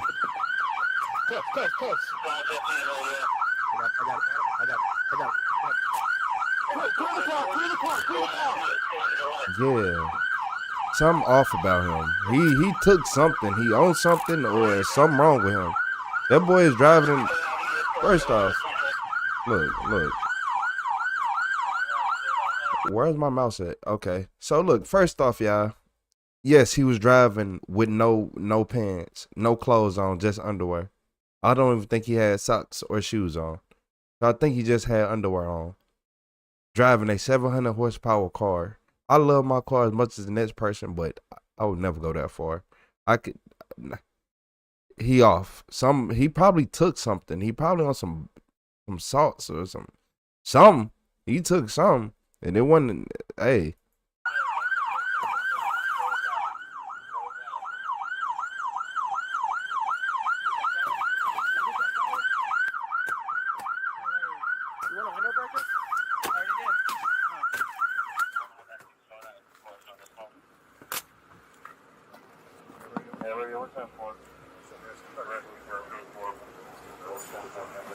Hey, somebody with a cruiser, go a block west and start round traffic. Dropping up people on scene right now.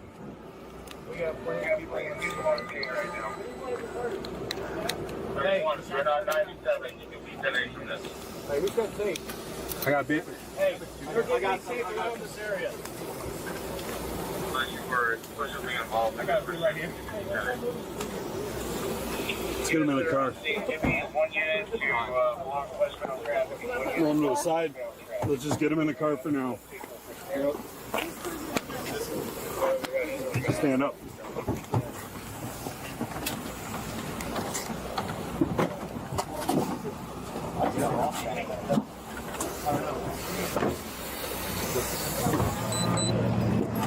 Hey man, you mind if we take you to the hospital in the car and not the ambulance?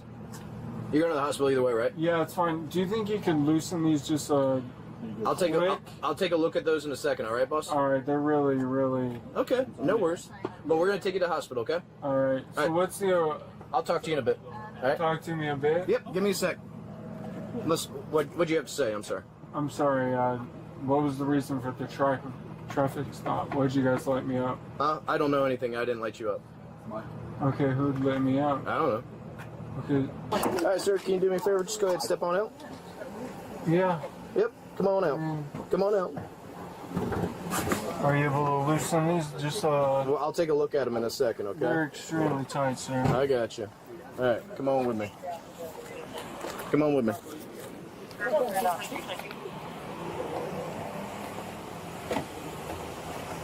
You find the Yes, sir. What'd you say, sir? What's up? Nothing. You said, did I find something? Did you find something? No, I'm asking you. You said asked if I did. No, I I'm find asking something? you if you found something. Oh. Okay. As officers suspected, the driver of the Cadillac was Devin Hansen. What surprised them was his behavior. He claimed not to understand why he was being arrested, showed no emotion, was blank, detached, and completely expressionless. Officers began to fear that they were dealing with someone who lacked basic empathy, possibly a psychopathic profile.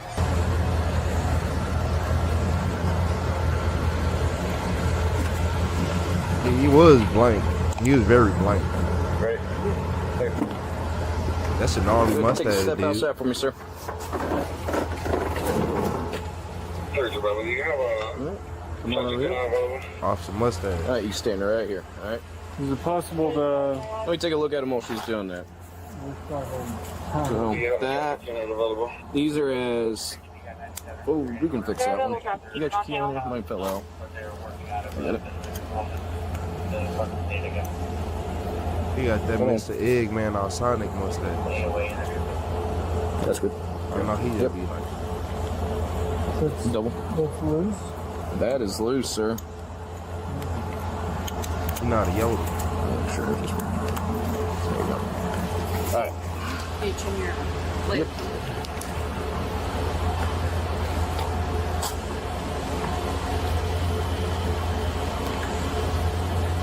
Taking my picture.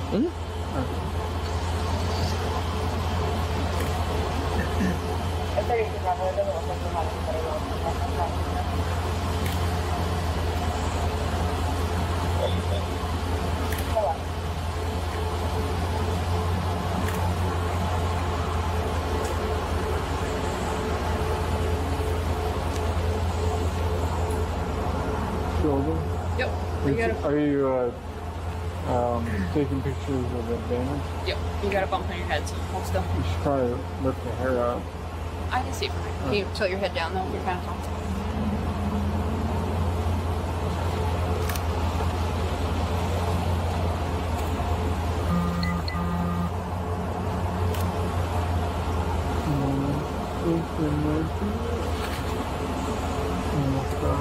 It's pretty slow. Tilt your head down again. Down.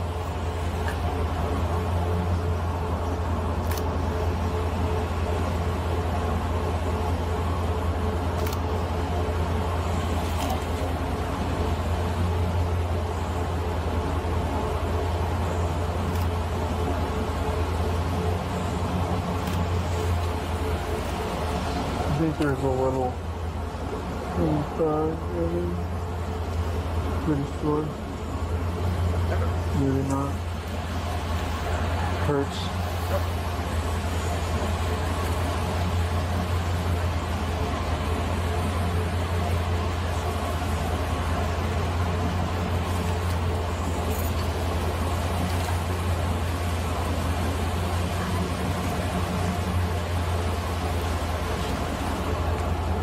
Can you turn around?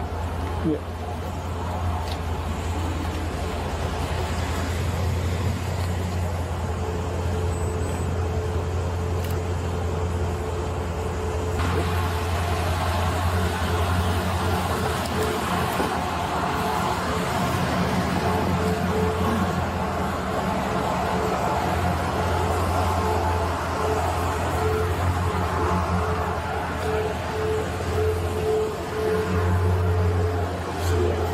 I got him.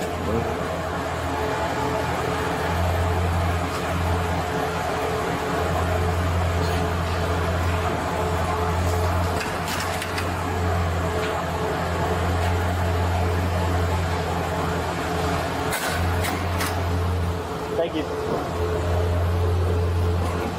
Alright, well, 31.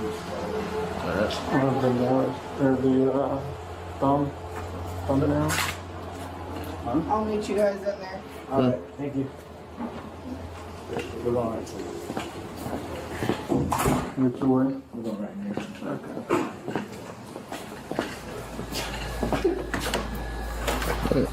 Devin Hansen, age 28, was charged with first-degree murder following the death of Yasmin Grijalva. Additional charges included fleeing and eluding law enforcement and misdemeanor domestic battery. Depending on the circumstances of the case and his prior record, Hansen could face decades behind bars, possibly life in prison. This crazy. Hold on. No. So you telling me that she actually... I'm mad that she died. I ain't gonna lie to y'all. I'm not gonna lie to y'all. I'm not. Like, he was off something. I don't know what he was on, but for a fact he's gonna try to plead insanity. He gonna try to plead insanity. He already played him crazy as soon as he got out the car. He only had on underwear while he driving. Like, I don't know, man. I think everything he did was intentional on the way he did it. But they're gonna be like, oh well, he didn't run because he wasn't in a good mind state. Because if you think about it, I'm like, his car, if he was in the right mind state when he did that, that car he was in was fast enough to outrun everything. So nah, I think he played them like they was dumb. Huh? What? Did you find anything? Like, I don't know, man. I don't trust nobody. I don't expect you to trust nobody either. I mean, that'd be smart for you not to do that, but hey, y'all want to see something crazy? Man, look. Hey, get ready. This finna be one of them. This finna be one of them videos. Yeah. So just go ahead, tap in, tune in, hit that like and subscribe button. This finna be one of them.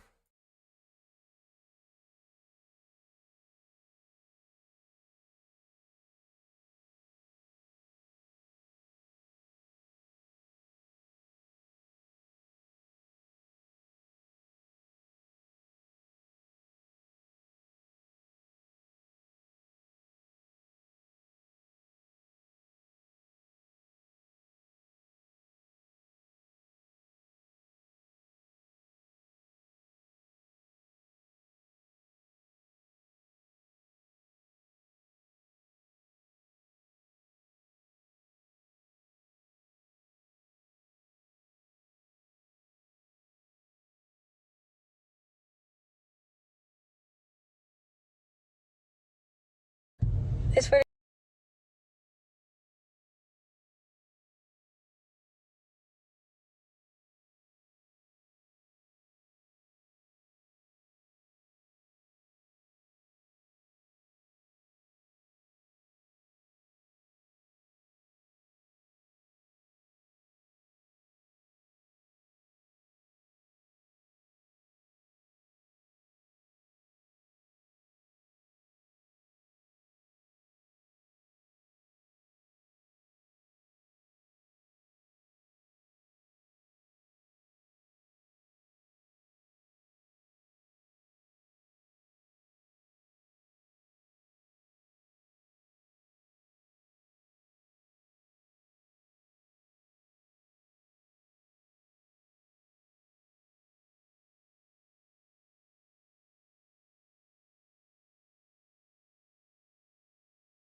So look, it's a lot of things I'd have heard in this lifetime that I lived, but I never heard of this one. This OnlyFans mom left her toddler to starve with a dead body. If you stayed this long, yeah, tap in, hit the like, subscribe button. I swear to God, my baby was just murdered. Okay? If a sitter left your kid to die, you would air out the sitter's name. She's a liar. Watch out for KK. If you know who KK is, shoot that. So it's really hard to think that she would actually do that. My heart goes out to the police officers. Yeah. I cannot even imagine. I don't know. No dead baby jokes. They're not funny anymore. A chilling 911 call leads police to a house of unimaginable horror, where 2 abandoned children are found in a heartbreaking scene that defies explanation. When their missing mother cries murder in a desperate video online, the search for answers reveals a truth far more disturbing than anyone could have imagined.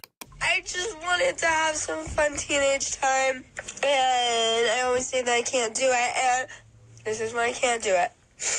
And so I guess that was come to an end. The following is based on official police records, and the footage has never been seen before until now. Please note that all persons charged with a crime are presumed innocent unless and until proven guilty in a court of law. On February 25, 2025, police in Yakima, Washington receive a 911 call from a concerned woman after witnessing the start of an unsettling Snapchat video. So a friend of mine, she's saying that my niece was murdered and that she looks very strung out and not so okay, and she's talking about my niece being murdered, and she's just going on, and I'm kind of concerned for her. She's posting it all over social media. I'm on my way back to Yakima, and I swear to God, my baby was just murdered. Okay? So this is not y'all's time to come give Kylie hugs. Shut the up. Actually do something that you know that I would benefit from. Because I don't like hugs. Don't be there for Kylie. Stop it.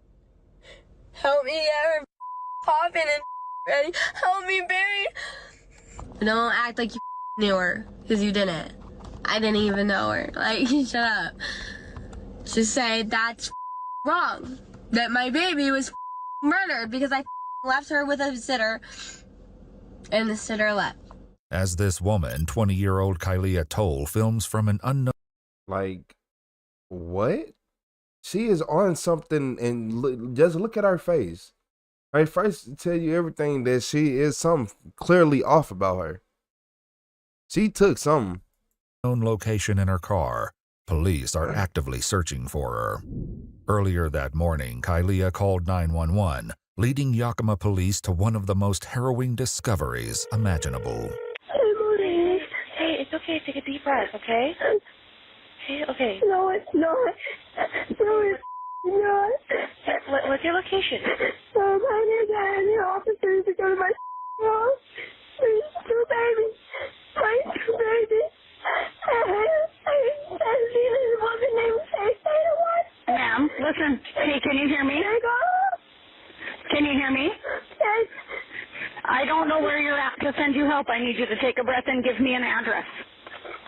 No, I don't care about I'm really right now. I'm going out I can't live with myself after this. But are you there right now? There is no help. There is no help. There's nobody home? What's your name? I was touching this woman named KK. Yes. She's better alive. Okay. Listen, if you're not there. Hello? According to police records, when police arrived at Kylie's home, they entered through the unlocked front door, finding the place oddly quiet. They opened a closed bedroom door only to be hit with the powerful odor of garbage and cat urine. In the corner of the room, in a small bassinet, officers saw what they assumed was a baby doll, but the truth was far more devastating. Wearing Christmas pajamas and partially covered by a blanket, Kylia's daughter, 7-month-old Cherry, lay deceased. Her skin appeared leathery and pale, her eyes sunken in. The tips of her fingers had already begun to decay. Y'all that didn't really know Sherry that well better be there for the people who did. Be there for the people who really loved her more than you loved her. Dude, like, you know, I swear to God, I'm not even gonna try to look good. She can't even This talk. is not about me. It's not about me. It's just the things that you can do to help, genuinely.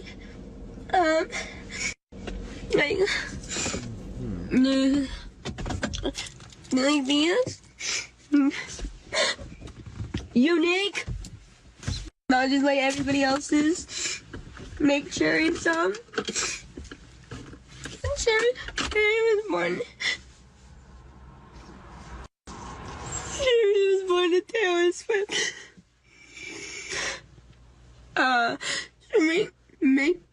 Make her things. If you have a space with a cherry tree or space to plant a cherry tree, you can make her a little hat. Something. As officers continued their search of the girl's bedroom, they heard the soft cries of Kylia's 2-year-old daughter coming from her crib. Miraculously, she was still alive, though she could barely stand. The toddler appeared severely malnourished. The bedding beneath her was soiled with dark stains. Her hair and face were caked with a thick mucus, affecting her ability to open her eyes. With no way to know the last time she had water or food, she was rushed to the hospital for emergency care. Give me a warm meal. Give me help if I go to jail during. So y'all can pick up you can pick up a phone, but you can't go pick. So you need put her in jail. Put her in jail. Put her in jail. She better go to jail. She better get some time. I'm not playing. She better get some time. No. She better go to jail for life. Life. You want to sit right here and forget you got kids? In the time that they're like, doing evidence and New subscriber alert. bruh. Commissary, like, if I go to jail, please put money in my books. Just jail is genuinely so traumatizing, dude. I just got out and now I'm really prepared to go back. Why? But I have a baby.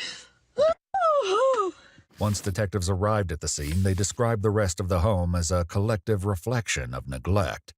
The floors were grimy. Trash and remnants of old food littered the house. Several small cats were left to roam freely throughout the home and were secured by animal control. In the girl's bedroom, diapers filled with feces lay open on the carpet and overflowed from a nearby trash bin. Later the same day, Kylia continues to film from her car, claiming the fault lies with a babysitter who left her children for dead. Watch out for KK. If you know who KK is, shoot that. Jail isn't enough for her. You left your want her kids. to slowly die. Just like I'm sure my charity You KK. I'm not saying anything, but I will go to jail for this one. Eventually, like, that doesn't even do anything. As she continues to film, Yakima police receive a call from a girl named Chloe, stating she's a friend of Kylia's, and she believes she's sitting in her car at the Squaw Rock Resort. She's still filming as a deputy with the Yakima County Sheriff's Office races to her location. Just let her stand up for the fact. So, like, I don't know. No dead baby jokes. They're not funny anymore. Stand up for babies for sure. It's the fact that I understand. Look, I understand. Like, okay, she already a terrible person. We got that down packed. We all understand and come to a collective agreement that she a terrible person, right? But no, that's not what we stopping at. It's the fact you still have another baby. So you didn't be like, oh, it didn't wake you up. You didn't wake up from that and try. No, you are mentally insane and you need to go to the crazy hospital for at least 30, 40 years. You know? Call the police on that. Call the police on the and so on and so forth. I'll be right out. Thank you. I'm going to finally get gas to come back to do this. So let's do it. As Kylia prepares to leave, the deputy pulls in behind her, blocking her path, and approaches the driver's side door. Show me your hands. Show me your hands. Step out. Step out. Hi, how are you? I'm just coming to surrender myself. Step out right here. now. You're okay. Come here. What? Come here. No, come here. No, wait. Yeah, come here. No, I won't. Put your hands behind your back, okay? You're okay. I'm gonna let you. Okay, everything is recorded. Snapchat? Okay, everything's being recorded. All right. This Not gonna fight you out here in the Snapchat, middle. broken fucking. You can have that in a minute. Mine I'm wearing a just so body broken. camera. Everything's recorded. Okay. Stop. But for my own Stop. player. Okay, I understand. I'm not gonna hurt you as long as you listen to what I'm saying. Okay. Snapchat, like. Are you injured? No. Are you okay? My baby was murdered, and I was. Okay, don't say anything that can be used against you. I'm going to read your rights in a second, okay? I need you to drop whatever's in your hand, okay? Hey, wait. It was for my baby. Okay, do you want to hold on to that? Wait, I'm putting it in the car. You can put it in the car. Here. Okay. All right. What do you want to do with your car?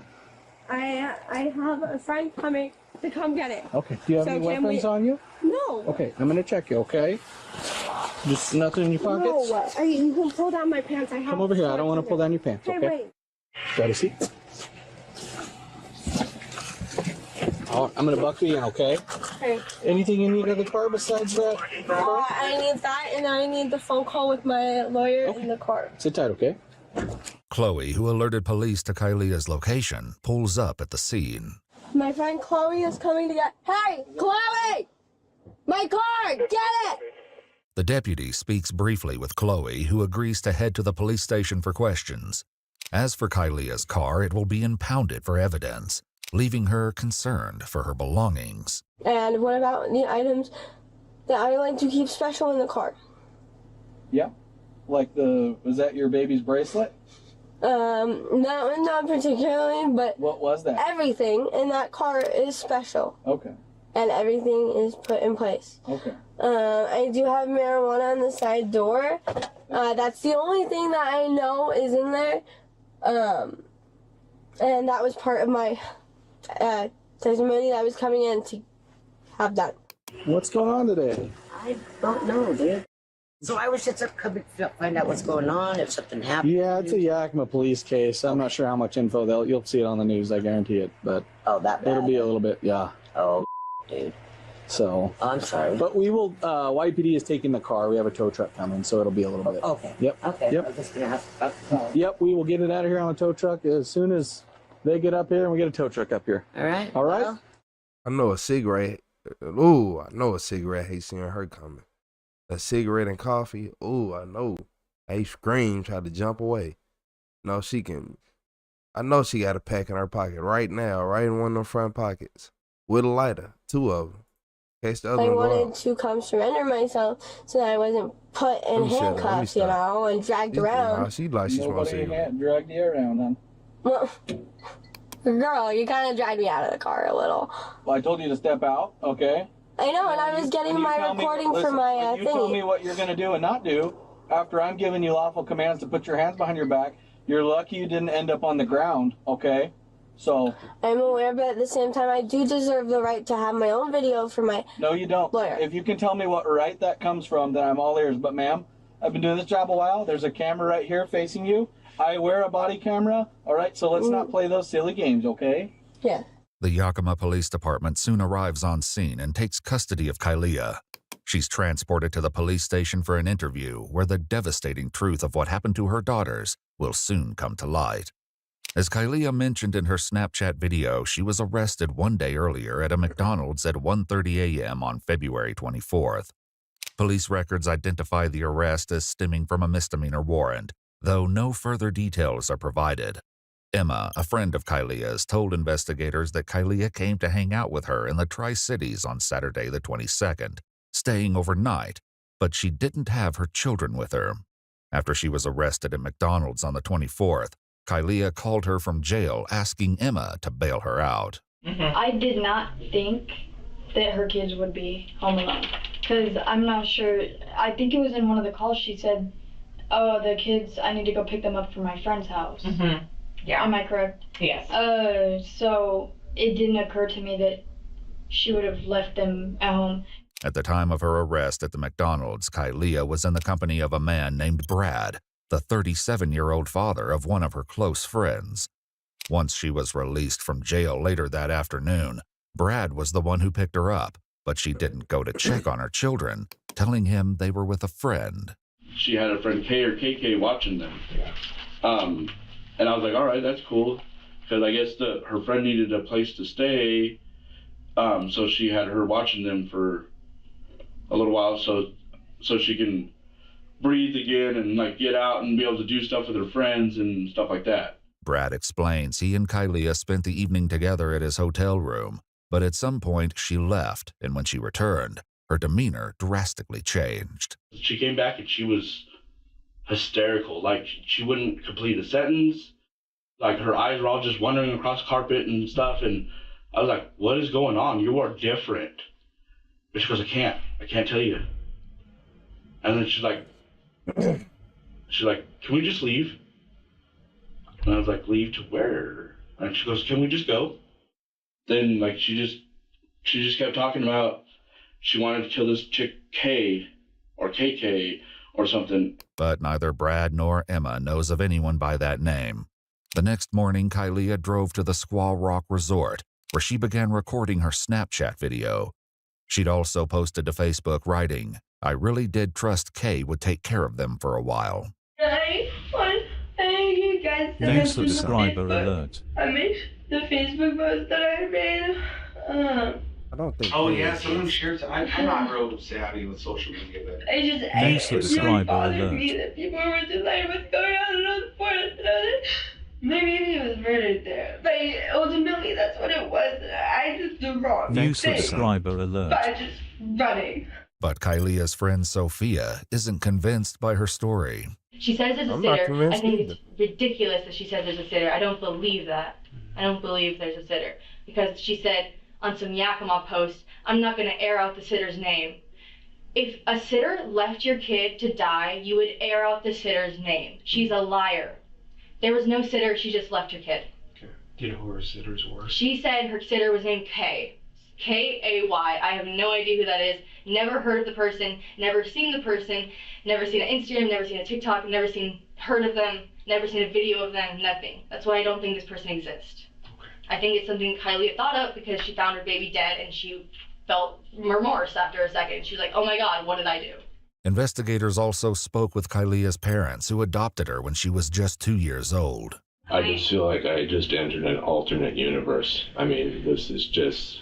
I'm so sorry for your loss. Never had anything happen like this in my family in general. And it's like, oh my God. According to her father, Kylia did have a female friend staying at her home recently. I don't know who that person was, but because when she said the name, I'd never heard that name before. No, I guess she doesn't say her name. Does the name K or KK sound familiar to you? Okay. Would she leave them home by themselves? I don't think she would leave her kids there by themselves. Okay. If there was somebody else at the apartment, I can Okay. see her doing that. Okay. But quite honestly, I think she's capable of anything. Okay. If she selfishly really desired to go do something with somebody, I wouldn't put anything past her. Okay. We do not trust our daughter at all. Kylia's mother also fails to recognize the name KK, but wonders why her daughter didn't simply ask her to watch the girls instead. We've always told her you need to reach out to us. We will come get the girls. It doesn't matter. Call us day or night. We will come get the girls always. How did I wish I would have listened to my mom then? Because I knew how to mom. I didn't have to overthink it. I was having so much While it remains to be seen whether someone named KK truly agreed to watch the children, only to then abandon them, detectives must also... She was just young and on drugs and thought she was having fun. You were just on drugs the whole time. Oh my God, life is lit. You're 20 years old on drugs. You don't know life yet. You haven't lived life yet. You're not alive yet. I got 2 kids, so you're 20 years old. Who cares? You haven't lived life yet. You're not old enough to have lived life yet. Consider the grim possibility that Kylia never left the girls with a babysitter in the first place. According to her friend Chloe, Kylia often ignored the girls even when they were in her care. I don't know, like, how she died, but Kylia never took care of them like she should have. Kylia was a very negligent mother. When I lived there, cry. Almost, I think she's 2 now. She doesn't cry, and she didn't when she was a baby because she knew Kylia wouldn't come get her. So the baby never made a sound. Kylia's friend Sophia, who hasn't seen the girls since January, shares a tragic observation. They always seem to have diaper rash, and I know it's Kylia just doesn't change them. Okay. Like, and it's just, I don't know, because I get told that she changes them, and then it seems like that they keep coming back with diaper rash. Like, the parents get rid of it, like the grandparents. Like, they keep the girls for a little bit, they'll get rid of it, then Kylie gets them back, they get diaper rash again. So it feels like they're not being changed enough. We have some ointment that we would use over the weekend, and by the end of the weekend, it'd pretty much all be cleared up. You know, just a little bit left, but I mean, it was horrific. I mean, to where it was, you know, open bleeding, kind of horrific. Yep. The lack of diaper changes was so severe that on one instance, Sophia offered to change the toddler herself. So then she gave me a diaper, and it was like so much pee. There was no poop, but it felt like there was more than just one. Did she have like pants on? Or yeah. You could feel the pants were wet. Okay. The pants were wet. When investigators visited the surviving 2-year-old girl in the hospital, what officers observed was beyond heartbreaking. The child had peeled skin on her leg, as well as blisters and sores around her backside and genitals. And I tried, like, every time I would hang out with her and, like, give her food, she was fine. But then, like, if I took it away, she'd get mad.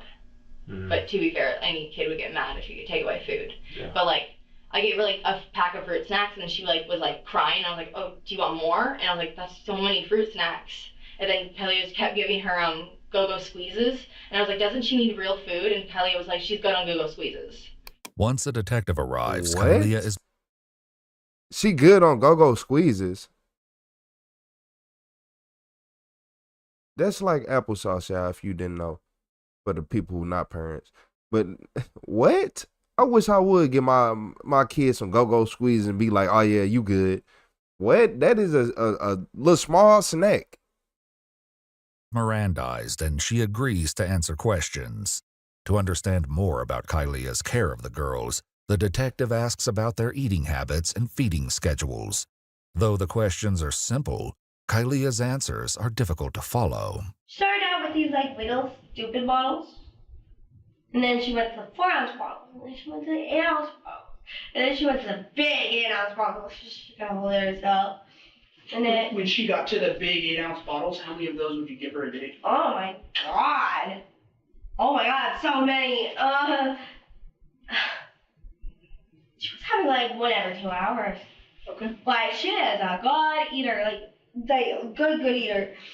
And that was something that was different. It was like give her bottles. I put pumpkin spice in them. Like you can find in my cupboard like pumpkin spice.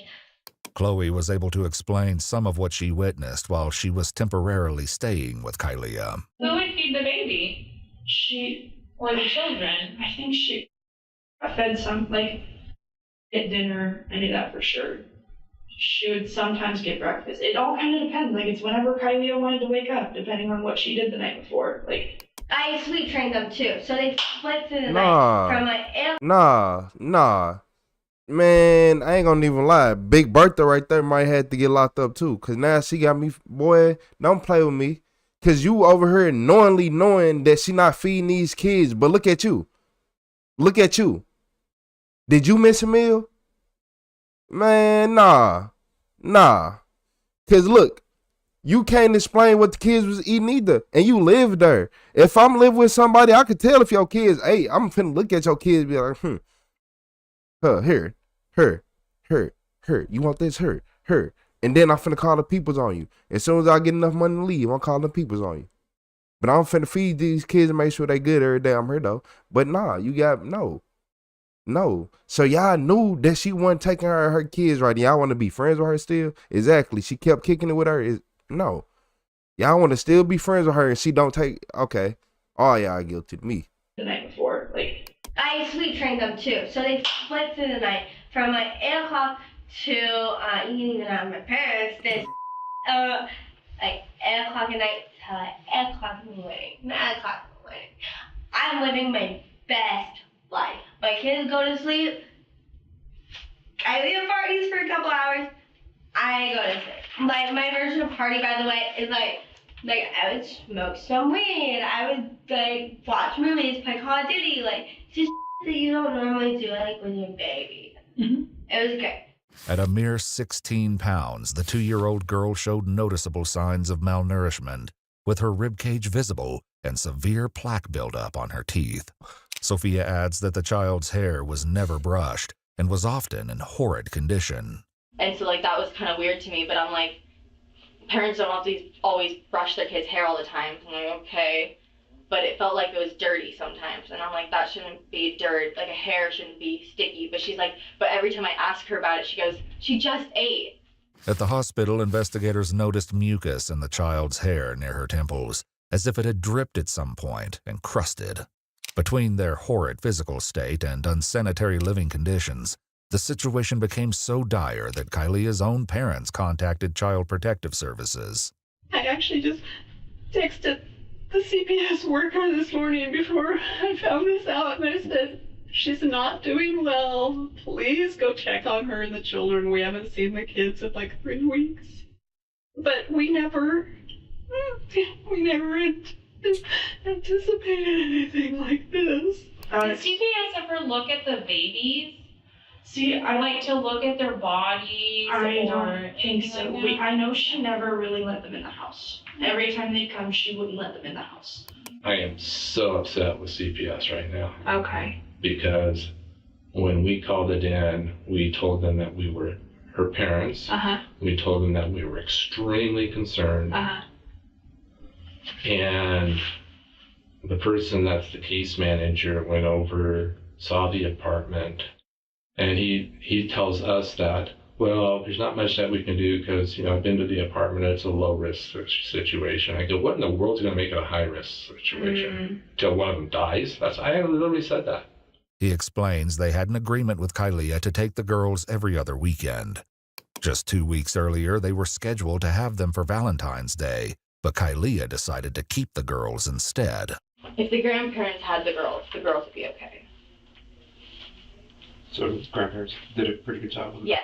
If the grandparents, I wish the grandparents could have taken the girls, but Kylia was the one who was like, no, I can take care of them, I can take care of them, I can do it myself. And I think that's why she was like, no one can watch my kids, I can do it myself.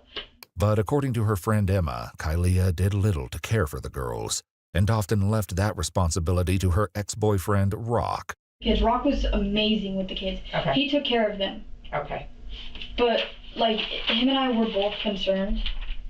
And what was your concern? If she was going to take care of them. And I told him, I said, you need to detach yourself from everybody and everything. They'll be fine for a while. Which I honestly regret, but that's relevant. But I told him, I was like, whatever's going to happen is going to happen. Rock initially believed the 2-year-old was his biological daughter, but a DNA test later proved she was not. He now suspects the deceased infant, 7-month-old Cherry, may be his child, though he isn't sure. It was hell. It was hell? Damn. So, what does that mean, it was hell? I was constantly cleaning, taking care of the kids. Taking care of her.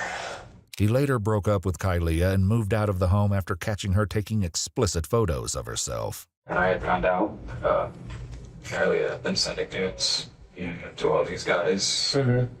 But something Kylia earlier shared with the officer may explain the photos. I was trying to do OnlyFans and so that I could work from home, and then.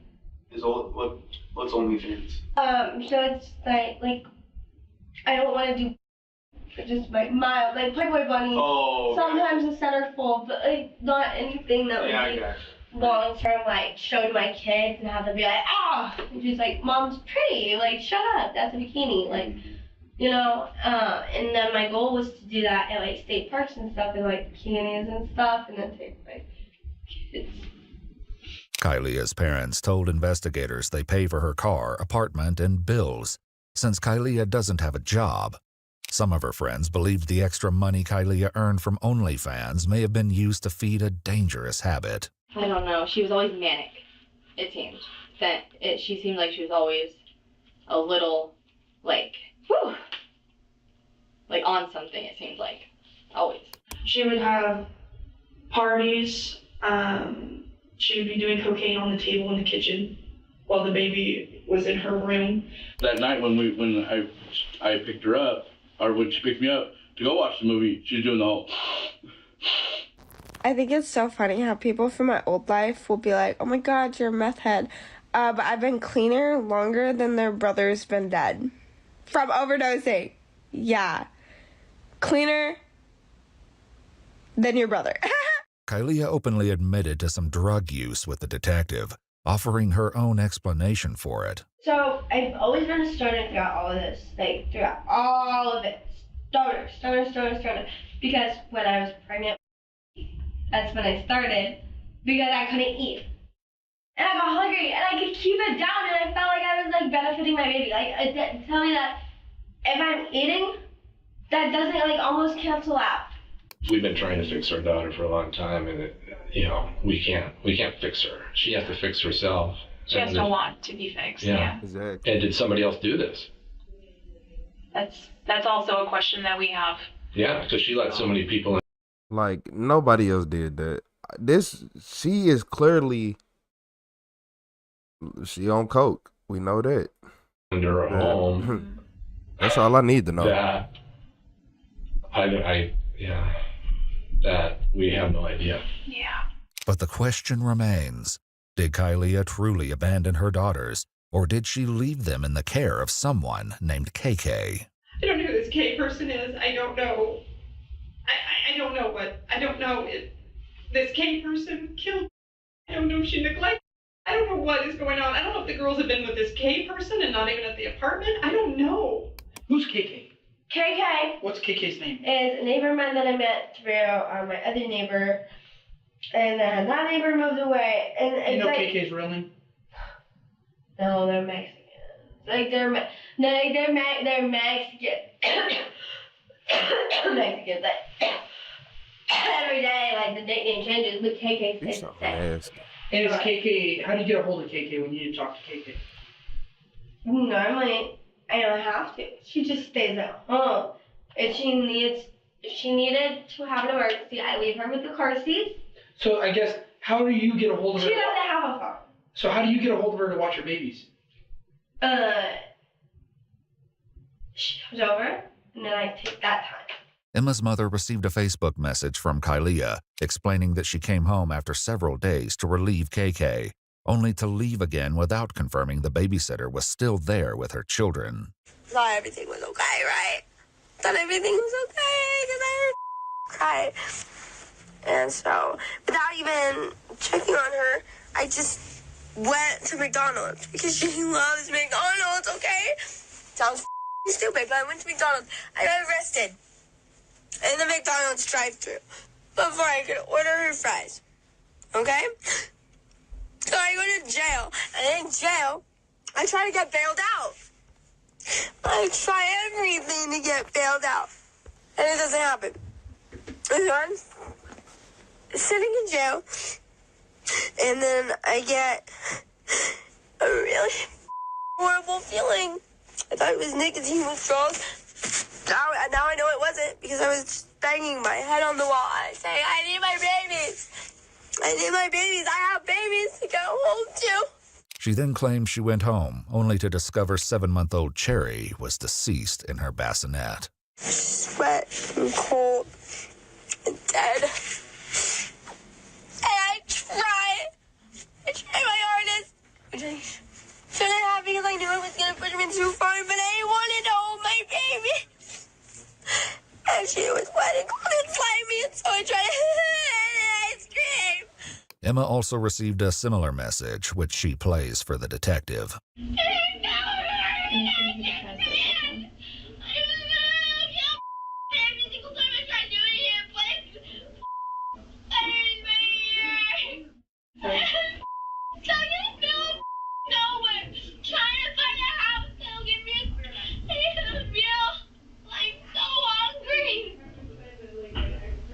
Her concern, if I had found my, okay, this is just my opinion.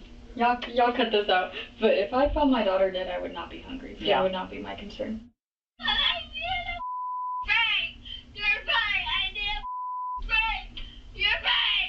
In one of the messages, Kylia appears to consider the one child she has left alive and what to do with her next. I'm really thinking about the other one because I'm kind of stuck in my head about being a bad mother and having a dead child. Okay? Not thinking about the other one because I feel like a piece of mother already, okay?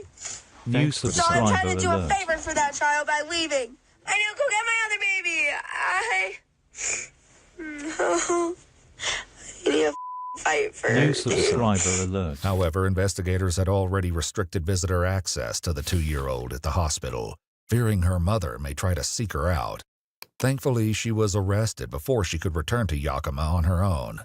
As the messages continued, she once again pointed to the woman she felt was responsible for Cherry's death and the toddler's dire condition. I'm the one that decided to leave all the time and get her that babysitter, and I can't. I feel responsible. I feel like a horrible mother. I understand that I am the root cause of this issue, but that is a homicide. In an effort to paint a complete picture, investigators asked Kylia to explain exactly when she left the girls with KK and what she's been doing ever since. However, establishing a timeline is far easier said than done. I don't have. You want to look at a calendar? No, that won't help. Do you know what day today is? That won't help. It's the 27th today, right? 26th. Today's Tuesday. Yeah, the 26th, right? 25th. Oh, okay. So I was very close. I make it day by day by day by day. Yep. I don't take it like 28, 29, 30. Yep, That's no. not how I'm thinking my next days. I'm thinking next day, day after the next, the day after the next day. Kylia asks for a piece of paper so she can draw out a timeline, but what she writes is incomprehensible. Instead of continuing down a futile path, the detective instead turns to what happened on the day she discovered her daughter's decaying body. Did you touch it all? This girl is mentally insane. Like, she might really be mentally insane. I don't think she playing. She having withdrawals from the drugs she doing. It's man. I tried. That's why I ran. Is because I went. Can I? I went like that, and then I saw a toy. I went ah! And I immediately. I've never touched a dead body. Okay, I know hood rat shit, but I'm not like an actual hood rat. So at that point, how did you know he was dead? Cause she and traumatizing face. You know that face when you know your child's face. How long you been? I don't know. I do not. No, I saw it. I saw it dead. Did you check? I heard her crying like right here. She was standing. So you heard her crying and you still left? Okay. So you said nobody was home with her. Nobody was home. Okay, so what do you think would have happened if she would have stayed there a little longer and nobody would have found her? That's why I was trying to get that. And then I had lasers on me, so I thought you guys had got there. And then I was being pinned for all of this because I just left without doing anything. You know what I mean? Like that genuinely, I was guilt. I felt guilty. Like, you know what I mean? Like, I felt guilty that I had left, and I wanted to hold my baby. Despite this, Kylia chose not to seek help for her suffering 2-year-old daughter and didn't call 911 until the following morning, delaying the toddler's rescue. After all that, I tried to overdose. Yeah. But it didn't After work. all of what? After you I found dead and I reported it, and I was already like gone. What were you overdosing on? I had got some cocaine. So When's the last time you did some cocaine? I did it all in one go. I did a 50, and I thought I would die. When was that? That was the night when I thought the police were there. The night that you found. Yes. Given that Kylia chose not to report the grim discovery right away or call for help for the toddler, the detective remains unconvinced that Kylia ever left them in someone else's care to begin with. In a shocking twist, while interviewing friends of Kylia's, investigators came across a woman named Kara, whose answers to their questions finally reveal the truth of KK's identity. Were there times that you watched her kids? There was one time that she had me watch her kids, and it was in like the middle of the night, and they were sleeping. Okay. But they were both alive then. Yeah. Did you ever what name did you go by when you were? My name. Yeah. They call you anything else? Yeah, KK. KK. Okay. However, this interview took place at the Yakima County Jail, where Kara has been in custody for the last 3 weeks. So here's a silly question. I'm going to ask it anyway. You were arrested on the 4th, right? You haven't left here, right? And so you didn't go out for a weekend and come back? Okay. So you didn't watch your kids last weekend? No. Okay. Just making sure. This revelation tears apart Kylia's story that she ever left the children in KK's care.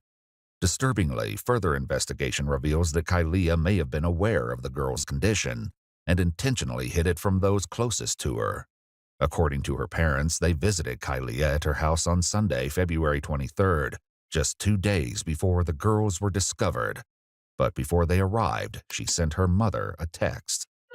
I'm sorry, I don't know why my hand's shaking. No, you're okay. She said, okay, I was in bed. She was tired, so the kids are asleep, basically, and not verbatim, but you can read the text if you want. According to police records, the text message reads, "She just took herself to bed and cried at the door for me until I let her into her crib and then she laid down. That was really just out of the usual and sweet." Kylia's parents arrived at the apartment and visited with her for 10 to 15 minutes, but as the children were supposedly asleep and Kylia wasn't behaving out of the ordinary, they never once entered their bedroom. If I had had an inkling of any problem, if I would have had to bust the bedroom door down, I would have. There was nothing. There was nothing. The grandparents had no idea that one granddaughter was physically decaying in her bassinet, while the other was slowly wasting away behind the closed bedroom door. I'm so mad we didn't take those girls. It's difficult. Oh, God. You assume the best. No, you would have known this. The detective lays out a photo, forcing Kylia to confront the images of her 2-year-old daughter's emaciated body. Don't.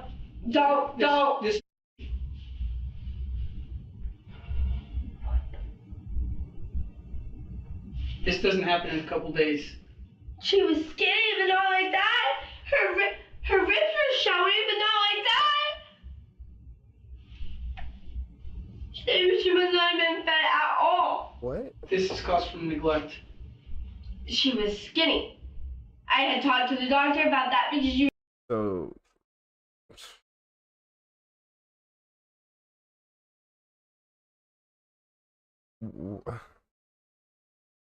Like, where do I start? It's physically, she making me mad. I don't even, y'all, it's just some people, you just interview them all day, you straight walking to walls. She clearly is on whatever drugs, she overdid it, and it's still in our system heavily. Y'all better off waiting a couple days to talk to her or something. I don't know.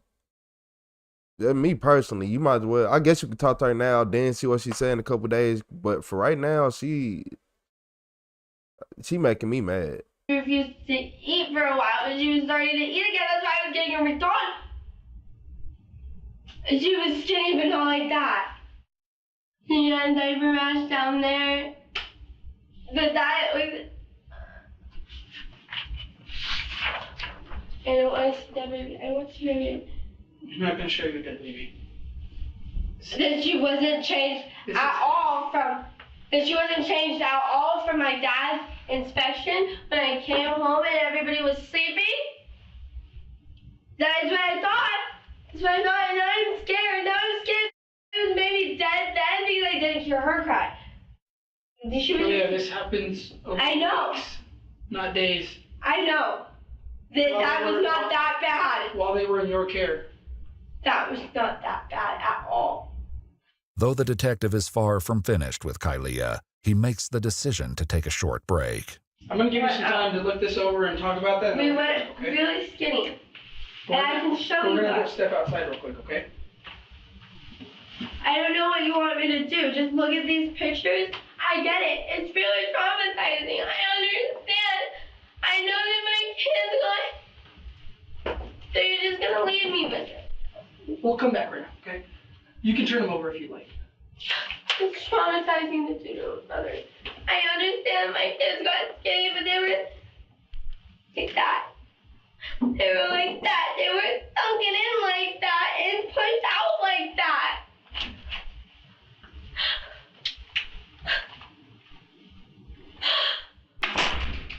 With the images face down on the table, Kylia continues the conversation alone. That's why I didn't want to look. I was scared of seeing that. After seeing a dead child. Traumatizing. Dragging in the camera at this point, I don't know what to do. What am I supposed to do with that? Like, no. Bruh, I don't want to. I was just saying that. I don't want to be here right now. I want to shelter. You know? As the horrifying truth sets in, Kylia's abandonment of the girls comes as no shock to her ex-boyfriend, Rock, who drops a bombshell admission, revealing that this isn't the first time Kylia's actions have led to the death of a living being. After we broke it up, I got news that she let the dog start. In December of 2023, police were alerted to 2 dogs left abandoned at Kylia's home. One was severely malnourished to the point her bones were visible. She was tangled in a pink harness with a part of the cable embedded into her neck and had to be cut free before being rescued by animal services. The other had already starved to death. When Kylia was questioned, she claimed the dogs belonged to her ex-boyfriend, and after they broke up, she stopped providing the dogs with any food or water, claiming they were not her responsibility. Now, 2 years later, her own 2 children face the same tragic fate. What do you think happened? In my eyes? If you let a dog just starve in your care, you're a killer in general. I'm not gonna lie to you. Like, it's physically, I feel like they should have investigated her back then from that. Like, let me look at your kids. Your kids cool? Because I done seen people who hate animals. If the animal is within reach and they be like, you know what, let them outside, you know. But man, nah, that CPS, count y'all days, cause y'all like to look. The crazy part about CPS is they'll go mess with the person who actually doing right by their kids, but not the ones doing wrong. Y'all always trying to get the ambitious one to go in the wrong direction, right? I think she stopped. I don't exactly find it hard to believe that she just walked out and never came back. I really don't want that to be true. During Cherry's autopsy, the infant was determined to have been severely malnourished and dehydrated, to the point that her fingers appeared mummified. But how long she's been deceased is still in question. When detectives return to speak with Kylia, she continues to cling to the impossible story that she left her girls in KK's care. To narrow the timeline of Cherry's death, they briefly entertain the claim, asking how long ago she believes she left the children with the babysitter. It would be 6 days. And I didn't mean to make it 6 days. I went to jail. Her admission aligns with statements made by the neighbors, who confirmed the last time they heard the baby cry was approximately a week ago. We've talked to multiple people who said they've constantly heard your kids crying every day, and they haven't heard your kids crying for over a week now. Do you know how long a week is? Yes. Their diapers weren't changed. Nobody was watching. Horrible. Nobody I'm was not watching them. And I up. And it's my fault that I trusted her. Somebody else to me is my fault. I'm sorry. But I trusted her. I trusted her. Though investigators were unable to pinpoint the exact date of 7-month-old Cherry's death, the truth of what caused it is undeniable.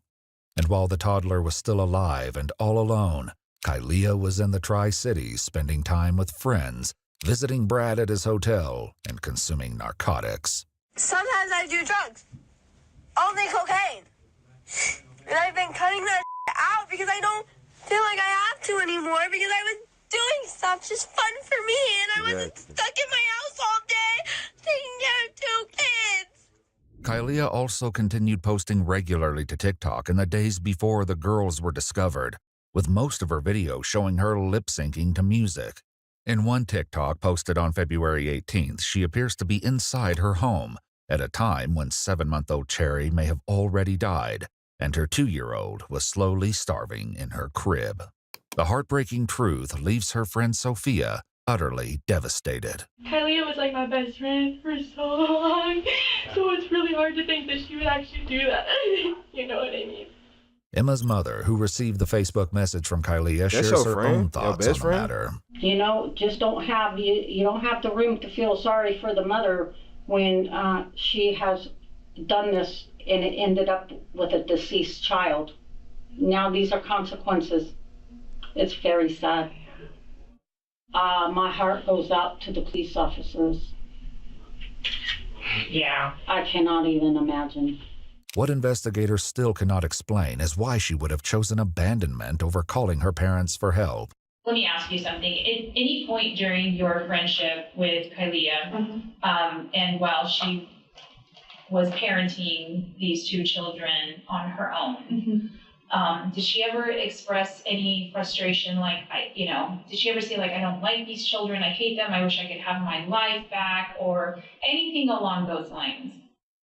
She would make little comments I can't pick anything out, but she would say things like, oh, I wish it was like what it was before I had kids. And actually she was, in one of the messages, crying, saying that she can't get gas money because she can't sell pictures of her boobs because ruined her body. Rock recalled many arguments with Kylia, including one where she accused her daughter of ruining her dreams of becoming a NASCAR driver. Do you think she wanted to be a mom? No. I mean, there was times where, she'd be like, I need a moment. I need a moment with my girls. And I'd be like, okay. And there was times where she'd be like, I have to walk away. I can't do it anymore.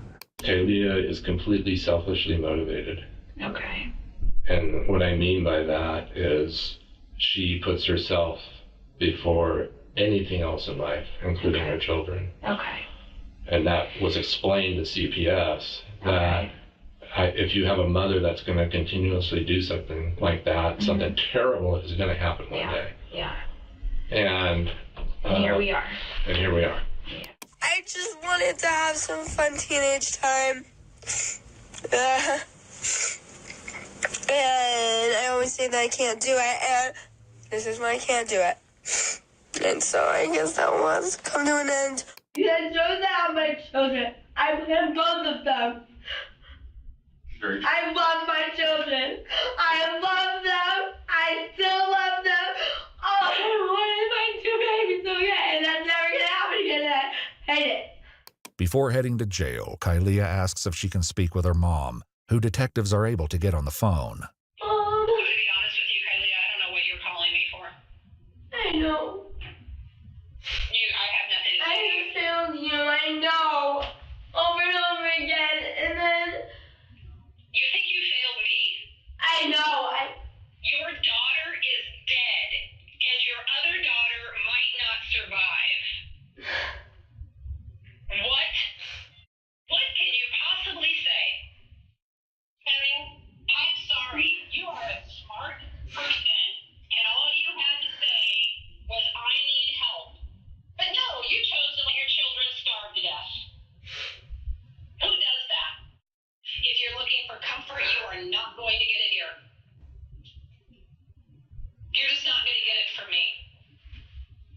In February of 2025, 20-year-old Kylia Toll was formally charged with first-degree manslaughter, 2 counts of family abandonment, and 2 counts of first-degree criminal mistreatment.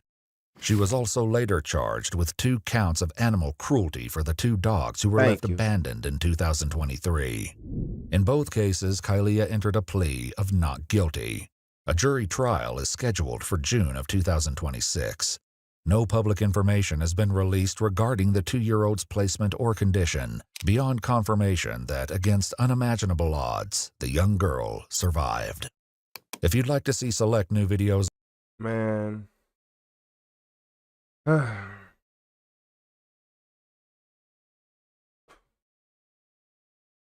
So look her. She was one of the worst mothers to ever touch this earth, if not the worst. Neglected her kids, acted dumb, did all this for what? And you had help? She need to get some time. She need to go to jail. I just want to do some teenage stuff. You're dumb. You're just dumb. Just young and dumb. You young, dumb, and on substances. Your brain not even fully developed yet. Like, that's what I hate about when I was under 25. Like, you just feel like you know so much and you don't know nothing. Your brain ain't even done developing yet. And if you go through trauma, your brain gonna take even longer to develop. But no, this is what happened when you send your kids to the corner and all you do is just talk to them and be like, hey, stop that. You shouldn't do that. Hey, you shouldn't do this. You shouldn't do that. These, I'm telling y'all now, the society that the government wants you to raise your kid like is this is what they grow up as. This is what they grow up as. Y'all not noticing? Oh, she got everything she wanted in life, or he wanted in life.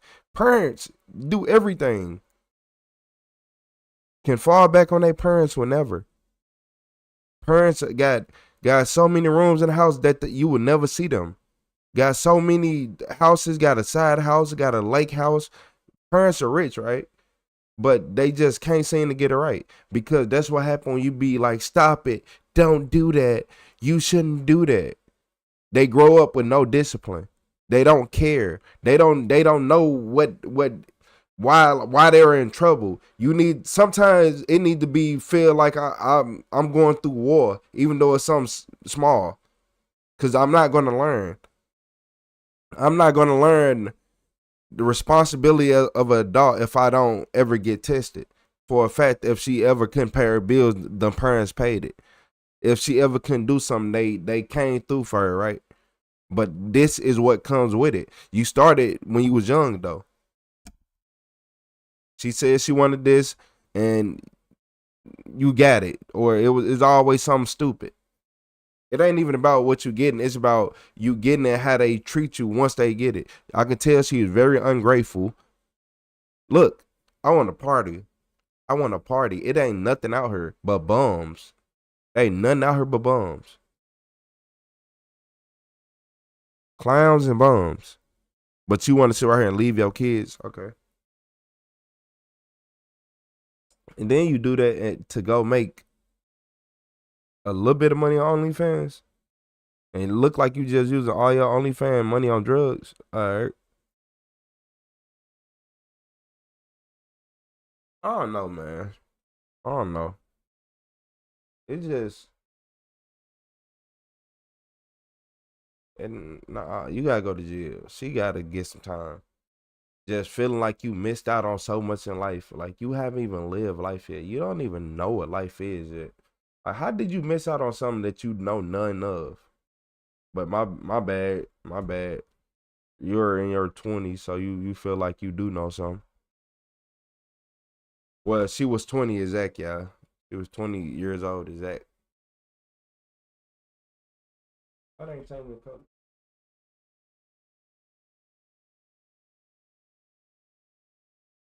color. Just read my other one. Got more than one. It don't matter, man. But hey, what y'all think about this? Y'all think, just let me know what y'all think. It's so much crazy stuff going on nowadays. in this crazy world, this crazy universe.